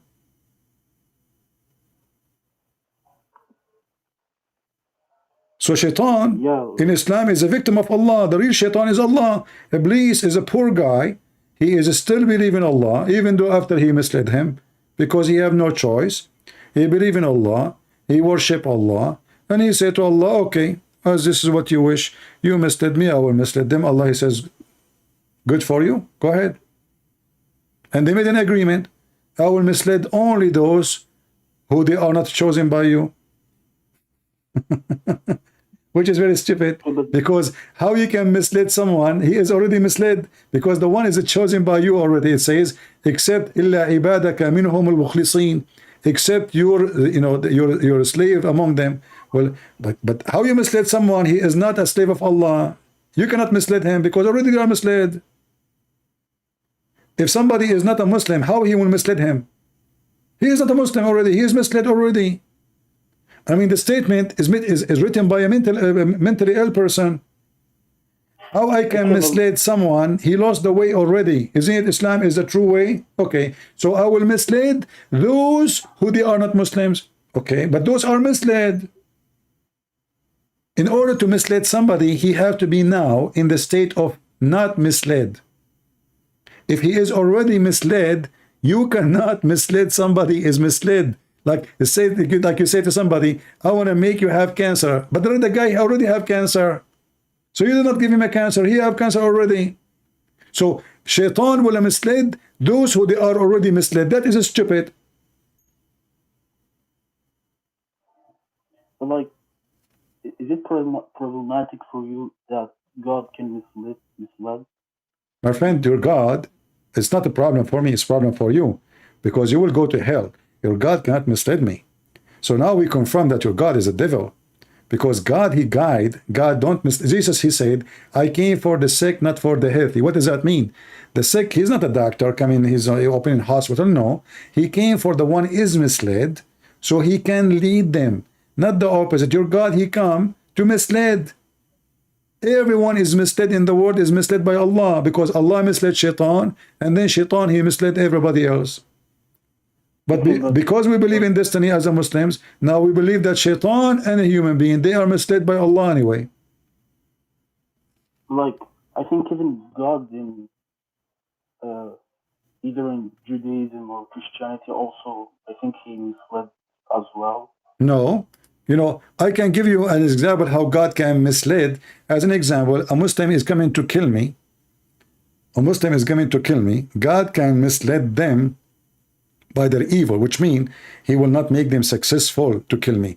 Not misled by, let us say, misguiding them. No, they are evil, going to do evil. So he made them in trouble with their evil. That's all. Like you are making conspiracy against Israel and you want to kill every Israeli. God can mislead you to do the right plan, wrong plan, not misled by misguiding from saying the truth and God. No, he can, like what happened as an example when all the Arab they attack Israel and the Israeli have only 4 airplanes, only 4, and the Arab came from every country in the world with arms and etc. God, he made Israel have a victory. It's not the Israeli. How? Because Israeli are a small army, tiny. The Arab, they thought that this army have a lot of airplane, but 2 of them, they stop working from the first day. There's only 2 left. And the Arab army by hundreds of thousands, if they continue to Jerusalem, they will take it for sure. And they stop and withdraw and run. So their evil misled them, and God did not let them do their evil plan, and the Israelis survived. Then the Muslims, they decide to do second war, and then the Muslims decide to do third war, and each time they come, God protect Israel, and the Muslims are defeated miserably to the point they lost Jerusalem and they lost a great part of land. Even the Egyptian, they lost the Sinai, and the Syrian, they lost the Golan Heights. So you came swarm like locusts from every direction. The Syrian, the Iraqi, the Moroccan, the Saudi, the Saddam Hussein, I mean from everybody. 100,000 soldiers from Egypt alone. And you've been defeated miserably, and you lost the land. Why? This is not an army power. This is God power. This is how God can mislead the evil ones. They want to do evil, and he decides to protect those people. And if God, he decides to protect them, not the evil of Muhammad, not the evil of Allah, not an evil in any world can make it happen. If God is with me, if the Lord is with me, no one can be against me. This is what the Bible says, my friend. Anyway, I want to say thank you for being here with us. You are a nice person. You can call me next time, Yusuf. All right? All right? And I will be happy to talk to you. I hope you learned something good today. And, you know, enjoy your conversation between me and you. Same time, next time you call me, we can continue the conversation. I spoke to you for 1 hour and 17 minutes. 1 hour, 18 minutes, you know. But it was pleasant to talk to you. You're a nice person.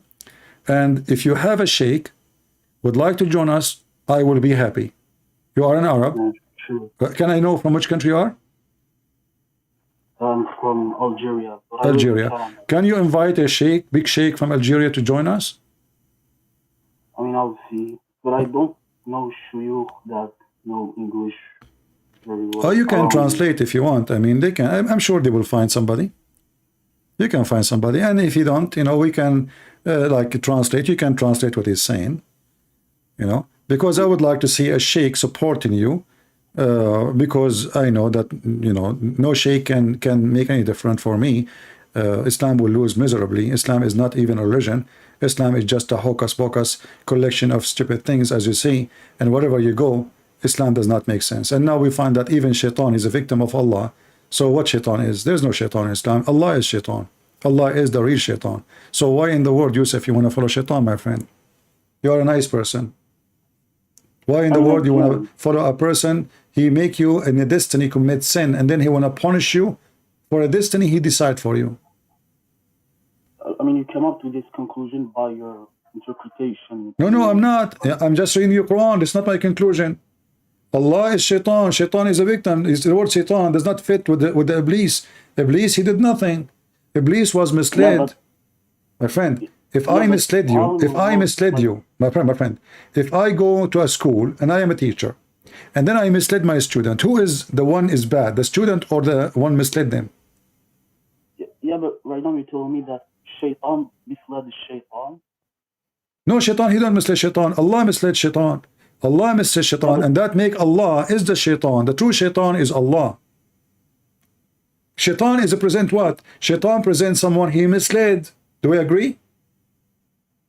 Okay, but here, why, according to you, Shaitan misled in this verse, what it says, Shaitan? Shaitan, he is misled by Allah. According to you, Muslim, Iblis is the first shaitan, correct? Yeah, and according to you, Allah is Shaitan. So Yeah, because Iblis, he is a victim of Allah. Who is the one who is the first person who practiced misleading? Allah. Allah, he mislead this person, Iblis. Iblis, he said to Allah, okay, you mislead me, I will mislead them. It's a business. I'm a victim. I will make them victim like me. Allah, he said, good deal. Go ahead. And you said to me, everything is a plan. So Allah, he planned for this. Allah, he decided to make this person misled. So he will mislead others. And Allah will enjoy it. I mean, basically, maybe the hikmah behind the creation of... My friend, how this can be wise? Corrupting the earth is wise. Corrupting nations is wise. Corrupting a genie, this shaitan, he was in heaven. He was a good person. He was in heaven. In heaven, there's no bad people. So, who is corrupting this good person? Allah. Okay, but like basically it's to distinguish between the good and bad people. Like no distinguish. No, you cannot distinguish no more, because the good one in Islam is the good. Who is the best for you? You say Allah and His Prophet, and now we find that Allah Himself is the worst. He is the one who mislead everybody. How He can be good? I mean, but like in many verses, it says that He guides and like He just misled those who like. No, you're wrong. You see, isn't it Allah? He says, are you going to guide the one who Allah misguide? أَتُهْدِي مَنْ أَضَلَّ اللَّهِ? Are you going to guide the one who Allah misguide? So what Muhammad's duty is? He cannot guide even anybody. The one who Allah misguide, nobody can guide him, correct?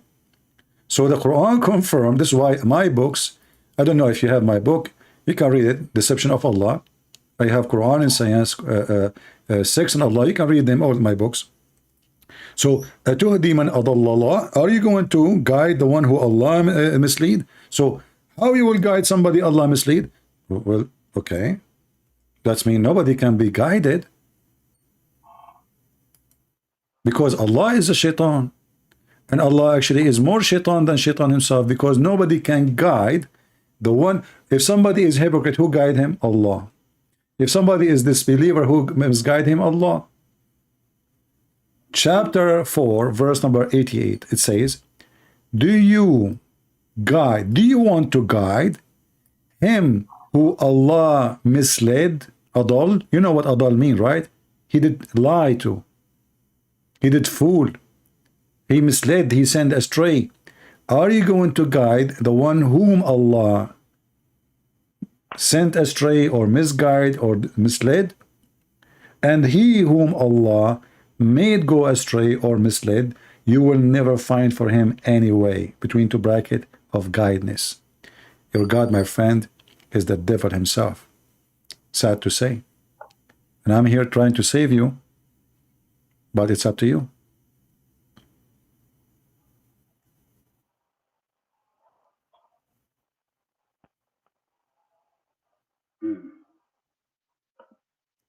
What do you think? Do you like to leave Islam today, my friend? I'm still not convinced. Sorry. Okay. Yeah, like. So you want to worship the devil? You want to see? You know, it says in front of you. Do you want to guide him who Allah misguide? You know, Jesus said, "I came for the sick, not for the healthy. If the one is healthy, is healthy." Yeah, but like, even in the Bible, God misled. So. No, my friend, you are wrong. No, you're wrong. This is only, I just told you how God, he misled. God, he, as an example, you are evil, and you want to do evil. God, he will unleash all the evil on you. As an example, like right now, there's nations who they are promoting homosexuality and whatever, you know, all those things. So God will take his protection from you. That's how the misled work. He don't mislead them. They are already misled. So you don't want God. You go extreme with your misguidedness, with your filth, then God will take his protection from you. Me, myself, I believe that Islam itself is like a rabies, is like a disease. So when a nation want to go against God, God will send the rabies on them. He will use Islam. How he will use it? He did not create Islam, no. He will take his protection from this nation. And then this nation will collapse. So Islam itself is a curse. God, he cursed the Arab. Why? Because they are very much fooled. They worship idols, they rejected him, they refused him, they fought his people. Same for other nations. Any nations go against the people of God, God will unleash all the evil of the world on them by doing what? Doing nothing, except taking his protection. You don't want me? No problem. Your walls are not protected. Your windows are open, and I am not there for you. Deal with it. And then you will find yourself fighting all the evil source in the world. This is how God in the Bible works. In your religion is the opposite. Your God, he is inside your house to mislead you, not to guide you. Your God, he sent Shaitan even to target his prophets. Every Shaitan is appointed by Allah. Is that correct? I mean, I'm not sure what you mean, but like Shaitan can be used as a test.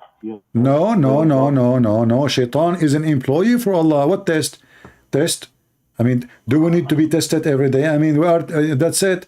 We have all kind of temptation around us. We do not need Mr. Shaitan. We do not need him.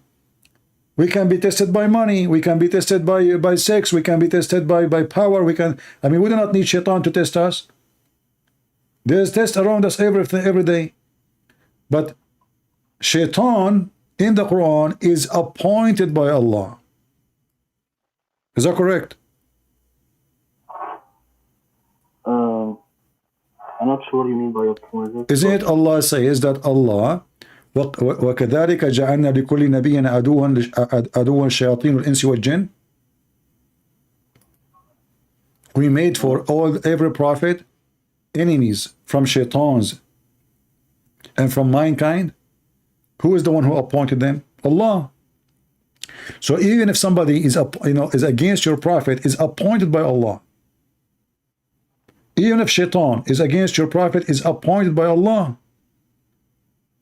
So who is the real Shaitan? Who is the head of the Shaitan? Allah. Allah, he is a command. He is the command of Satans in the world. He have a command room. He say, hey, Shaitan number 17, you go to Christian Prince. Shaitan number 18, you go to Yusuf. Shaitan number 20, you go to etc. Allah is the one who appoints Shaitan. Shaitan is not appointing himself.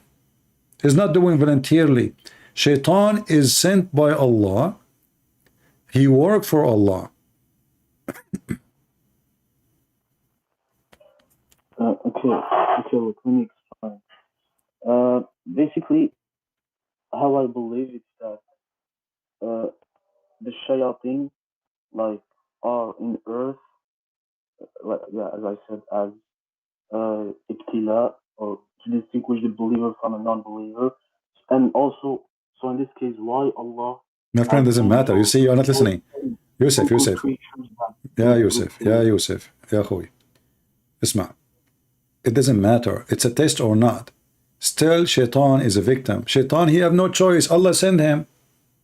It says in front of you, Allah, he appointed Shaitan. Allah, he sent Shaitan to you. Look, why you want to do that? You say to me, this is a test. Well, don't Allah, you just told me it's a destiny. So what test? It's a destiny. Everything you do is already pre-written. There's no test. It's already known by Allah. No. There's the difference between known and destiny. Destiny is not about being known. As an example, when somebody commits sin by having sex, is he making a free decision or it's a destiny, my friend?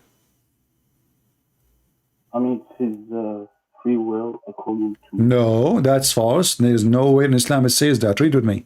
This is Sahih Muslim. It says, verily Allah has fixed the very portion of adultery which a man will indulge in, and which he of necessity must commit. It's a necessity.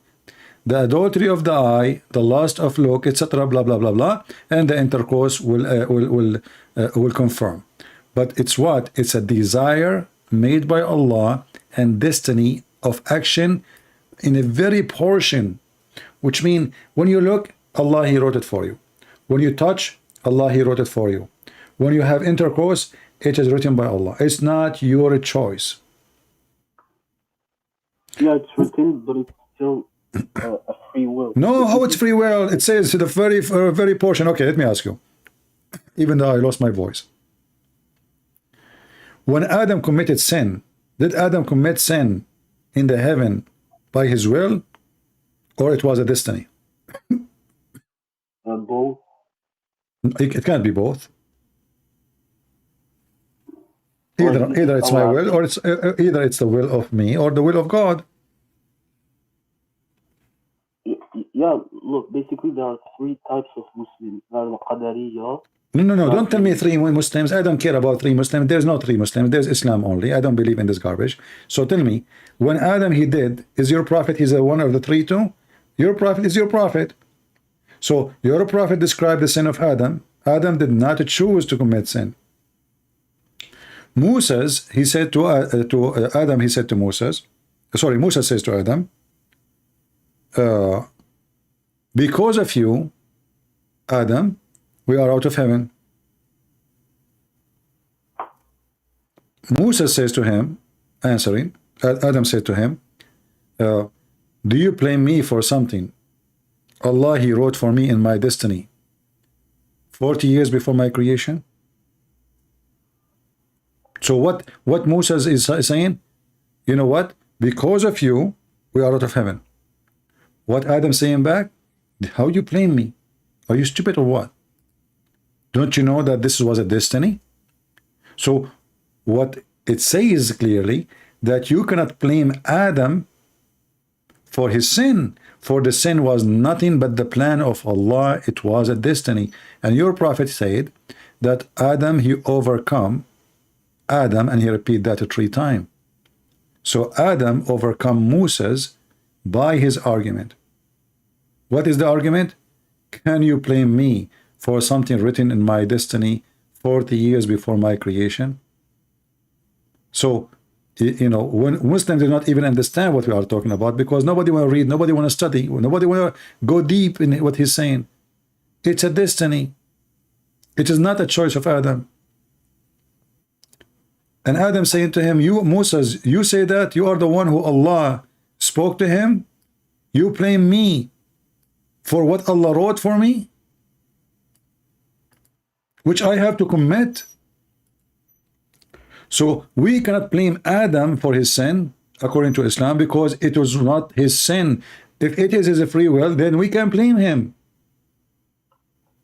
Read carefully with me. Does it say in front of you? Adam said to Moses, Allah selected you for his direct conversation with you and wrote with his own hand the Torah for you. And despite your blame me for an act which Allah had ordained for me 40 years before he created me. Allah Apostle says, and this is how Adam came the better of Moses, and he repeat that 3 times as usual. So Adam's sin is not a free will.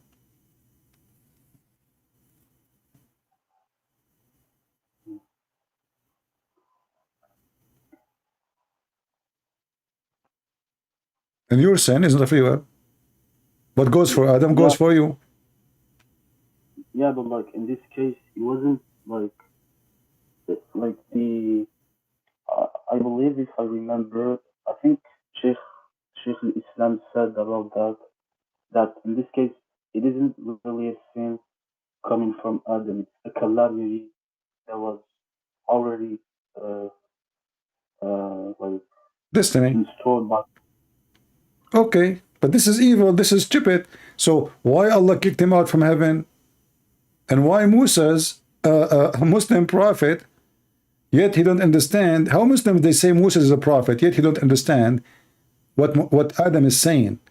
Why Musa is accusing Adam? Look like Musa is a Christian person, because this is what the Christian believe. The Christian believe because of sin of Adam. This is what original sin.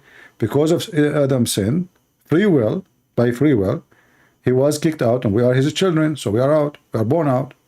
So this is what the Christian believe. So Musa cannot be Muslim.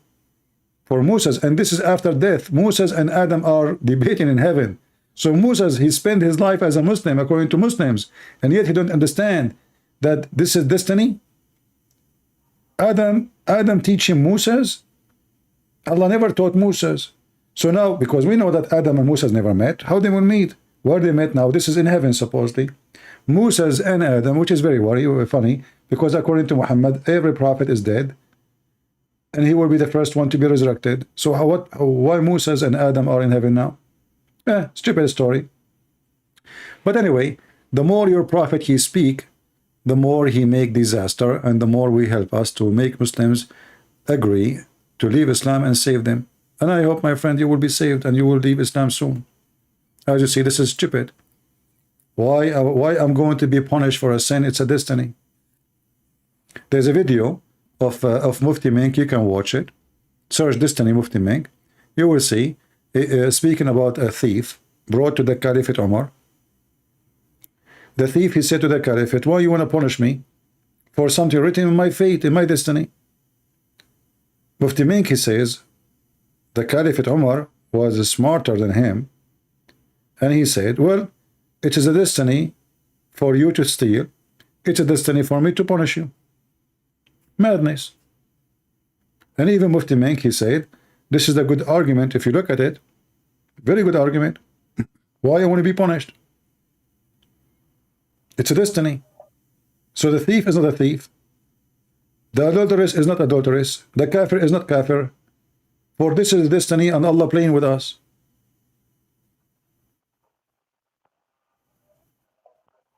Okay.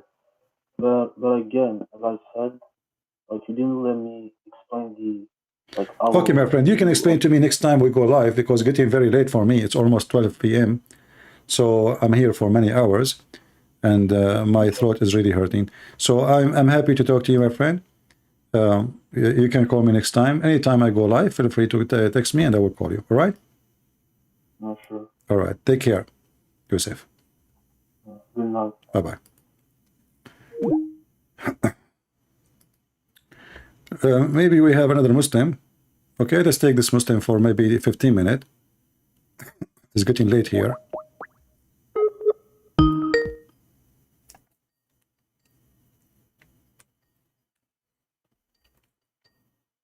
Let us see.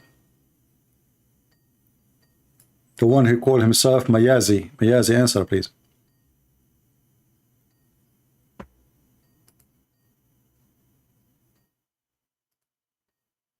Mayazi, we are calling you. Hello? Hello?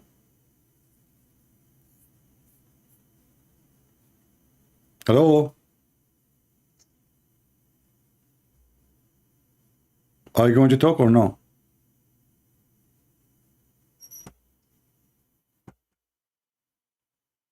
Hello?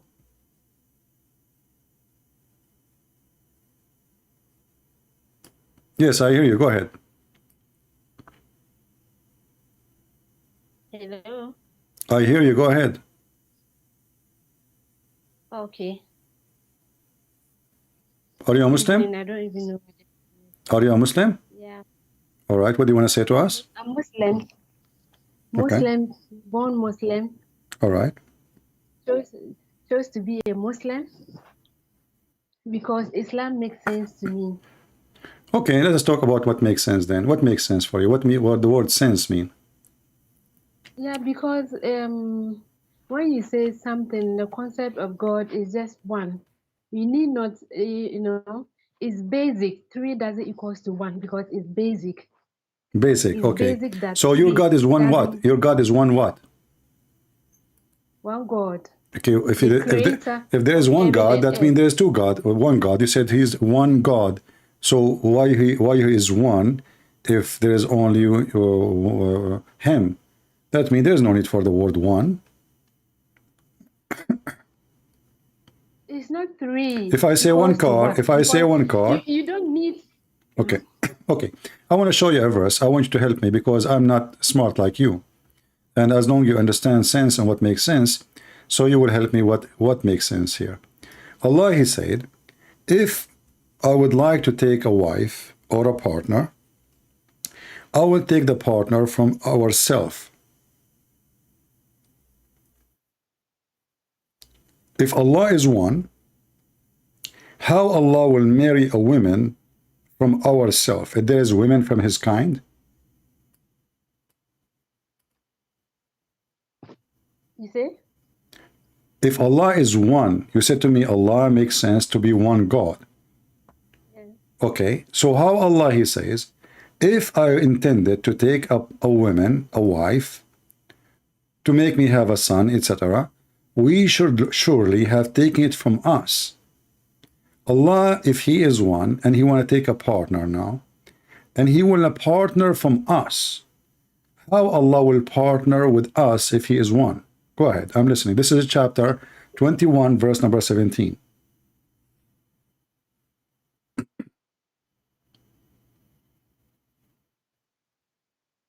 I'm not on YouTube, so can you read it?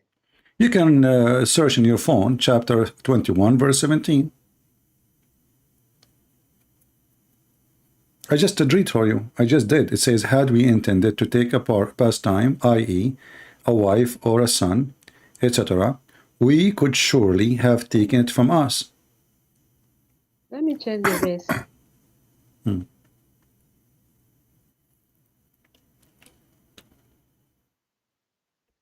Chapter 21:17.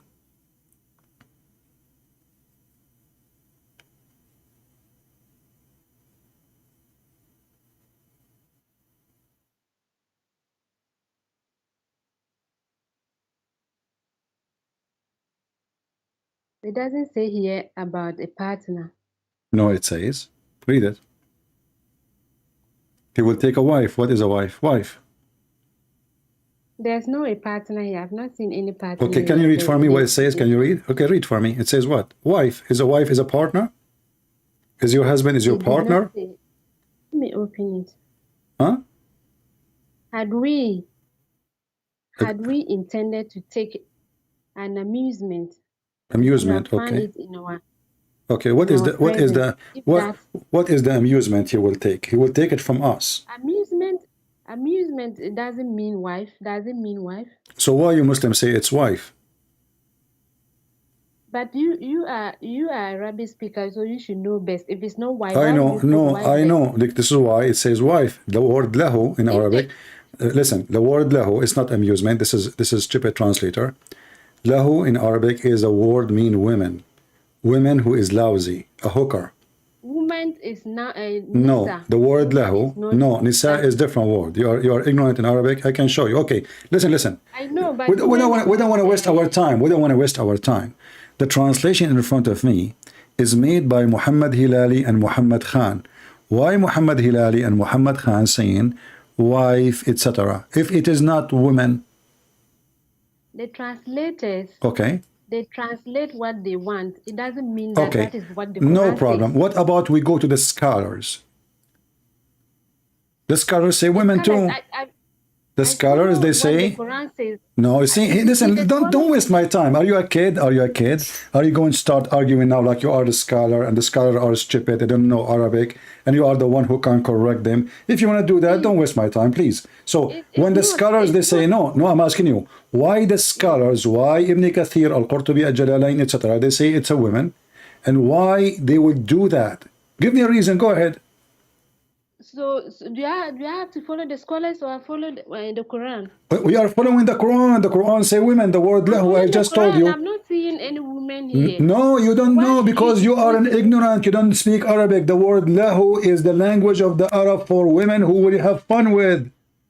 It doesn't say woman here. It's not up to you. This is Arabic. You are reading. Reading a stupid translator. He himself is not even an Arab. Okay, give me the name of the translator. I can't. There's no name here. What do you mean no name? There's no name. His name is no name? There's no name attached. Okay, well, I'm showing you Muslim translation. Then this is Muslim translation. And I can show you Al-Qurtubi. I can show you Al-Jalalain. I can show you Ibn Kathir. I can show you all the Arabic scholars, not somebody coming from Gambia. He don't speak to Arabic word. He will explain to me the Quran. So the Arab, in their language, the word lahu is for a lousy woman, not even a good woman. Lousy. You know what lousy mean? Lahu is a woman for fun, This is why the stupid who said to you, he said amusement. So Allah will abuse. If there's anything can amuse Allah, I mean, if he's God, how Allah can be amazed by anything? This is the most stupid. Even the translation is so stupid. How Allah can be amazed by anything? Had we intended to No, answer, don't change. You said it's amusement. Listen, focus with me. Now you don't want to take amusement no more. Focus with me. How Allah can be amused by anything? He's God. I can't question him. Huh? I can't question him. I can. You cannot. You are stupid. I can. How Allah? You said to me it doesn't say women, and now you replace it with amusement. So now you are in big trouble. Because if Allah is God, He will not be amazed by anything. For everything. You are, because you just told me. Because you just you see, you are now you are trying to avoid the question. How Allah can be amazed? How Allah can be amazed by anything if He is God? I can be amazed because I see something great, amazing. I cannot do it. I see the cloud. I'm amazed with it. I see the ocean. No, you said amusement. So Allah will be amused. Please let me read it.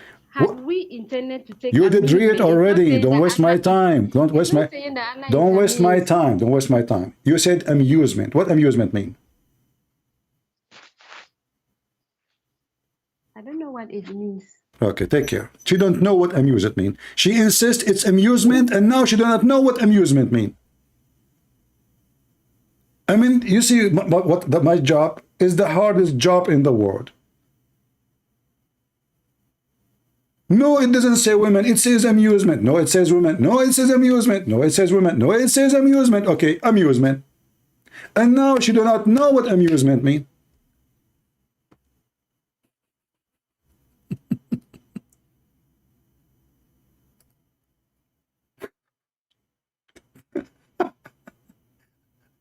I will have a heart attack one day by the amazing stupidity. How Allah is going to be amazed if He is God? I will be amazed to see like first time an airplane flying, because this is upon my ability to comprehend. That's what. I will be amazed if I see a man walking in the water. I'm God. Nothing can be amazing for me. Nothing can be amusement, because I'm the creator of all those things. I made them already. They are not news for me.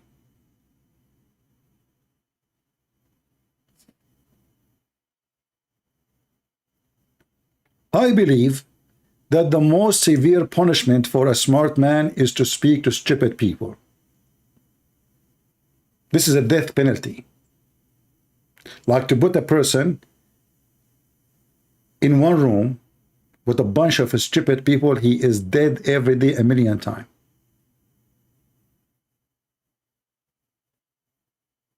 And the poor me, I have to deal with this stupidity every day. For hours after hours after hours.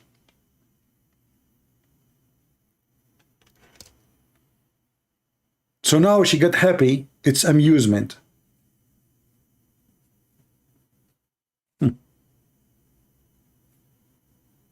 They try to fix it. They make it more blind. Duct tape. If you look at Allah right now, you can't even see his ass. It's full of duct tape. They duct tape his mouth. They duct tape his Quran. They add a bracket. They add words is not there, just to duct tape. And then you will see somebody calling you from Gambia, from Zimbabwe, and he want to speak to an Arab, he will teach him Arabic. And then you speak to the Arab agree with me. Did you notice the Arab guy? I was speaking to an Arab guy for the last hour. He agree about every word I say. I speak to somebody from Gambia, he don't agree. I speak to somebody from San Francisco, you do not know Arabic. I speak to the Arab, he agree about everything.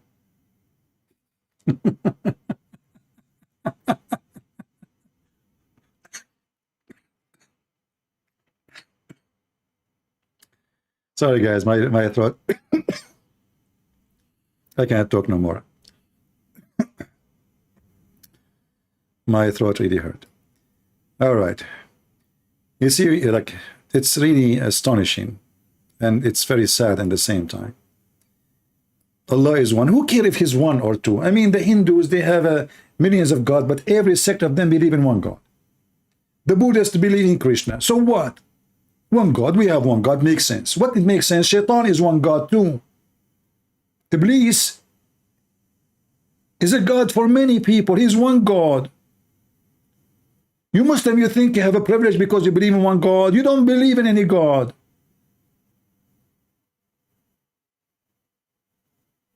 And I find it very insulting, somebody saying to me, Islam makes sense. Makes sense that if I believe in Allah, I will have 72 women like you opening their legs?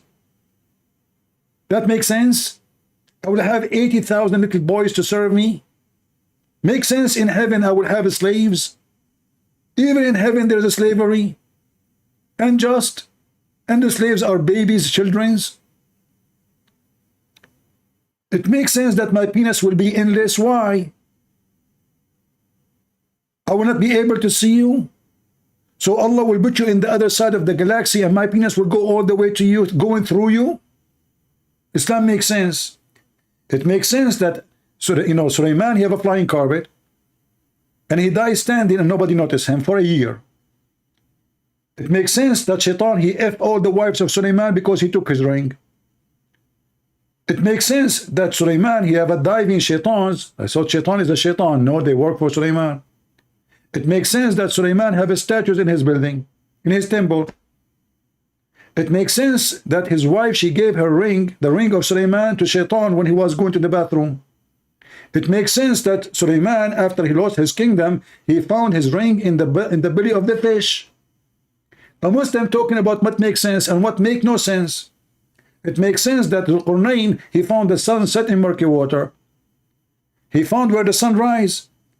And he built there a dam for between us and Gog and Magog. It makes sense, and we cannot find the dam, we cannot find Gog and Magog. It makes sense that Adam, he landed in Sri Lanka. It makes sense that Eve, she landed in Jeddah. It makes sense how they met. Maybe they use WhatsApp. A Muslim is speaking about what makes sense. It makes sense that you will have 70 years orgasm.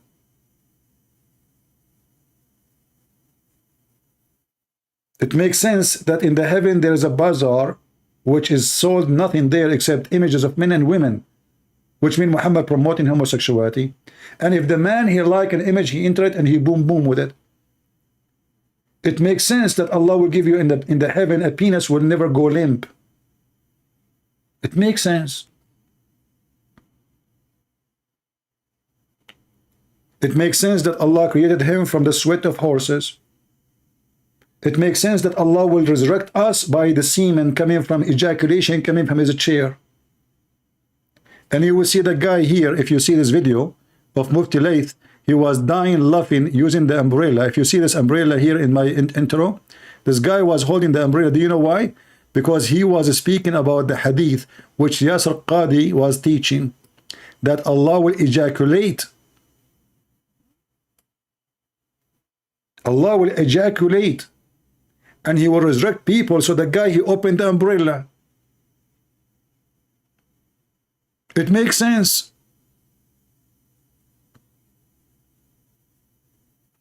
It makes sense that shaitan is sleeping in your nose. I mean, look who is talking about what makes sense, what does not make sense.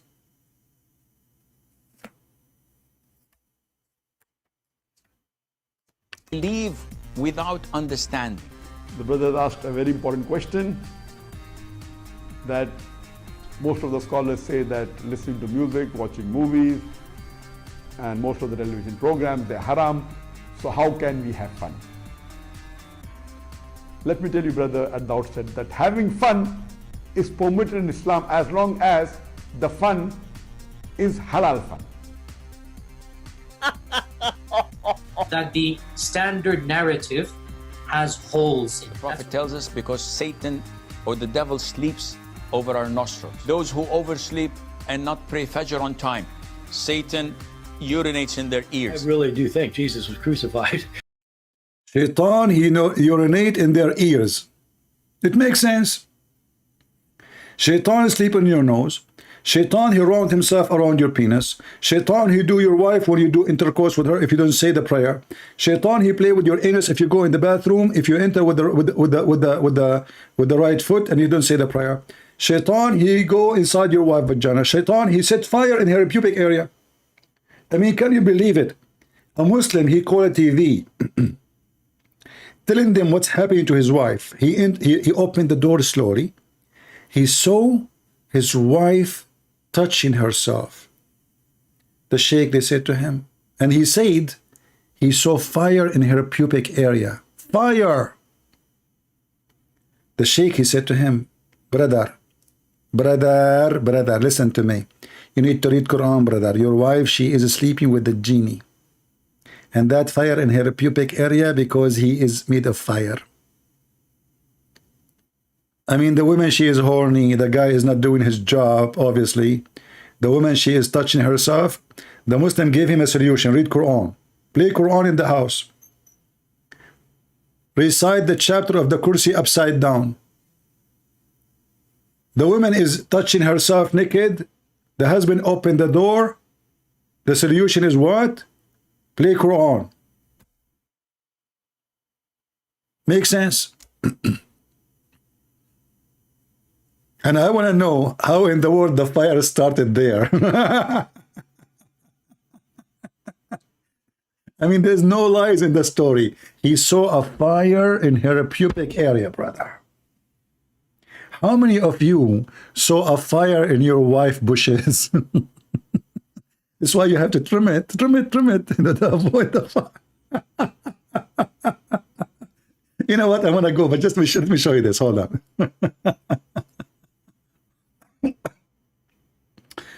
I don't know what. Supposed. I can't even talk. Supposedly I'm leaving from long time. Hold on.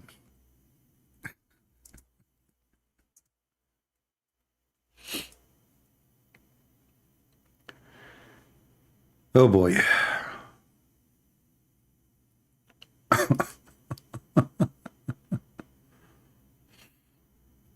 All right.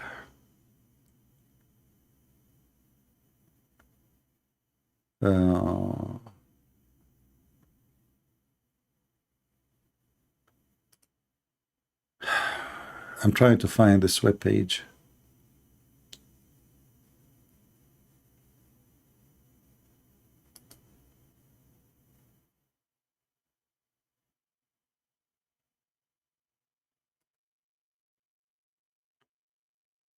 Let us see this one. This is not the one I'm looking for, but for now. Brother, read the story, brother. I hope that will touch your heart, if not your private part. I am married for 24 years. My marriage has not been one that I can be happy about. Many arguments have filled my marriage. About 4 years ago, my wife started changing. I have noticed that she would be sexually aroused, which I have not seen before. In her sleep, when I wake her up, she is angry with me. I need your help. since my marriage is heading for divorce. She think I'm crazy when I discuss with her. The answer of the sheikh. Assalamu alaikum, brother. She's right.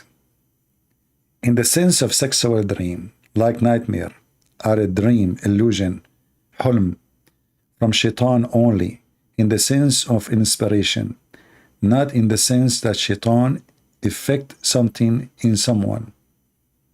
Qadi Ayyad, he said, and he will quote. But now let us go to the cheese. Now he is giving him the solution. Recite Ya Wadud 100 times. The woman is so horny, touching herself, and now he is telling the guy, recite Ya Wadud 100 times. To the intention of renewing love and tremendous in your couple.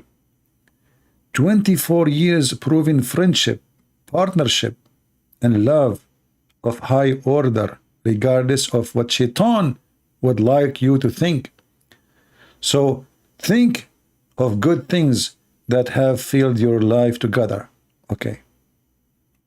And then, as for an altered question, the title header and consistent Sheikh al-Islam and the true Imam al-Jalal al-Suyuti, Allah have mercy on him, said in the book of Jinn, Ahkamul Jinn, page number, etc., hadith number, etc., the truth that it is possible for a human being and jinn to have intercourse.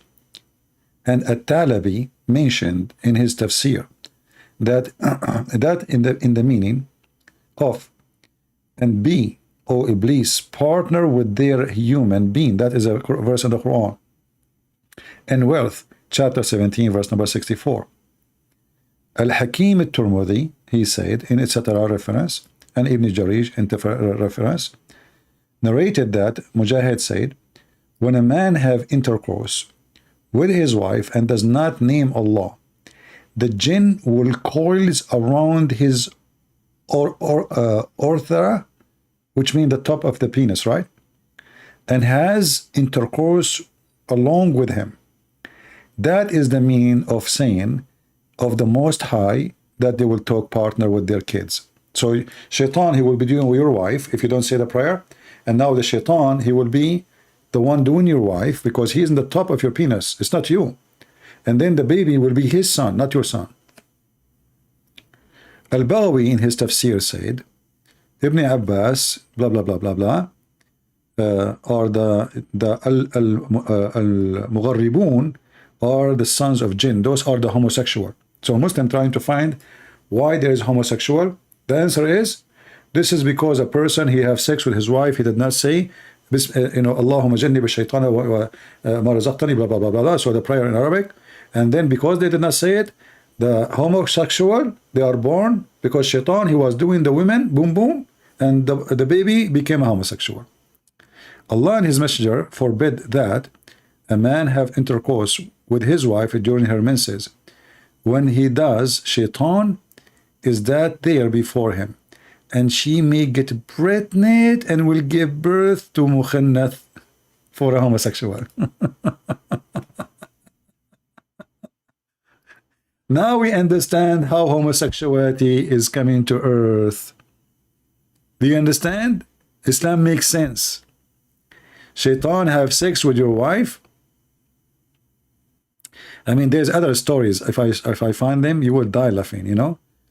I wish I can find that one, the one about the guy, he saw his wife bushes in fire.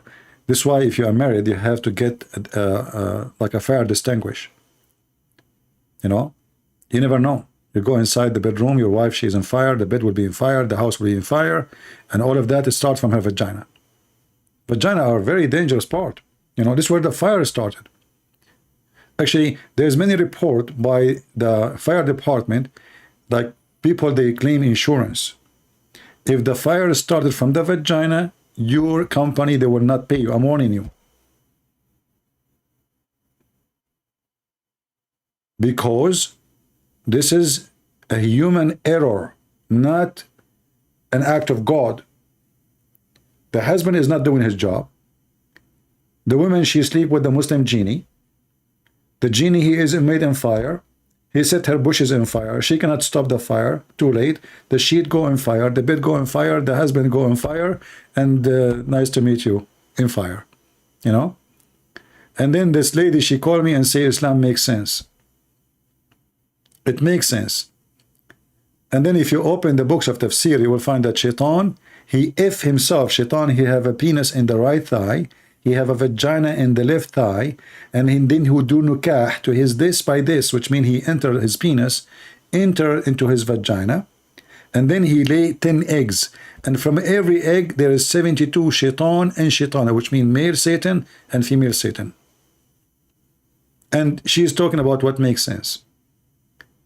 It makes sense that Muhammad, he said, you are stupid, half a brain. That the only thing makes sense to me. I guess he knew what kind of Muslims, what kind of people will follow him. Otherwise, it doesn't make sense. Anyone will believe in such a garbage. Anyway, guys, I want to say thank you all for being here. I hope we have a good time today and we enjoyed listening to those poor Mohammedan. We pray to our friend Yusuf from Algeria to see the truth, and he will leave Islam soon. We hope so. And we hope that this poor soul from San Francisco, I cannot say he's a bad person, but he's just fooling himself. I invite him to take everything I say into deep study. Anything I say, go check it out, see if it's true or not. And next time, don't be a hypocrite. Don't say to me, I don't accept the hadith, and then you quote to me a hadith. Don't do that. That is not an act of a smart person. And remember, when you call me, you are speaking to Christian Prince. I'm not like others. I will grab you from your tail, even if you put it in between your legs. So don't think you can get away with it. Anything you say. And he said, there's many things he said he did not say it. I want you, my friend, to go and watch the video again and see that you did say everything you denied. I accept only the scriptures. Then he quoted for me the hadith. Anyway, God is good, so is the Messiah. He said, I am the good shepherd. My sheep, they knew me, and I know my sheep. He said, I am from above, you are from below. He said, I'm going back to my Father, and he is there. No grave can keep him. No death can take him. No evil can win against him. No disease is hard for him to heal. He is the one who makes the blind see, and the one who cannot walk. He is the one who forgives sin. He is the one who controls nature. He is the one who said, before Abraham I am. And Abraham, he saw my day. He is the one who said to the Jews, what you say about the Messiah? They said he is the son of David. He said, well, if he is a son of David, then why David call him God, Lord? The Messiah said, I am God's son. I go to my Father, and I will prepare the way for you. Knock at my door, and I will open. Come to me, the tired one, and I will comfort you. Be holy like your Father, so you will be in the kingdom of my Father. Not everyone says to me, Lord, Lord, will enter the kingdom of my Father, but the one who does his will. That is my Lord. His name is holy. His act is holy. His life is holy. And he is in the holy heaven with the Holy Father. For holy belong to holiness. And the wage of sin is death. And this is why Muhammad is dead and the Messiah is alive. For he never commit any sin. He commit no sin. The wage of sin is death. From above to above. From dust to dust. He is from above. We are from dust. And he is the only one can save you, Muslims. So don't fool yourself with the Lord of penis, the Lord of vagina, the rivers of honey. This is a hungry God trying to tempt your tongue and your private part and your belly and your stomach. Gold and silver, that is Satan. God does not promise such a thing. Gold and silver mean nothing to God. Nothing to God. God, he don't have a buffet in his heaven. He don't have a pimp house in his heaven. Especially this house is going to have and host people just for sex. God is not Andrew Tate. He is not a pimp. God is holy. When you go to your mosque, you take off your shoes. How you will enter the house of Allah with your penis? Having sex in the house of Allah. You claim that Allah is God. The Messiah, he kicked people from the skirt of the temple just for buying and selling, not because they are having sex. The skirt of the temple, this is not even God's kingdom. For buying and selling. He flipped their tables. He kicked them out. Dogs used to go inside the holy mosque of Allah, you call it holy, and they used to urinate, and not a zero Muslim, he do clean after them, not even Muhammad. Dogs. And then you claim that you are following a clean man who jump in water, have dead dogs and women blood from period. And he is full of lies. And then you don't want to believe in the Messiah. His name is amazing. His act is more amazing. His words is beyond wisdom. And just wait.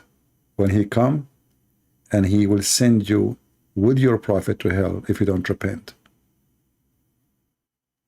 When the Lord, he come with the glory of his angels over the cloud, and he will say, bring them in front of me and slay them. But you will wish to be slain, because death is going to be your imaginary dream. It's going to be a wish you will never have. Justice will be accomplished. Even your silly prophet, he says that the Messiah will come, hakaman muqsitan, absolute just and justice. Nobody can do that except God. That is the Messiah. The Messiah is my Lord, and the devil is yours. See you soon.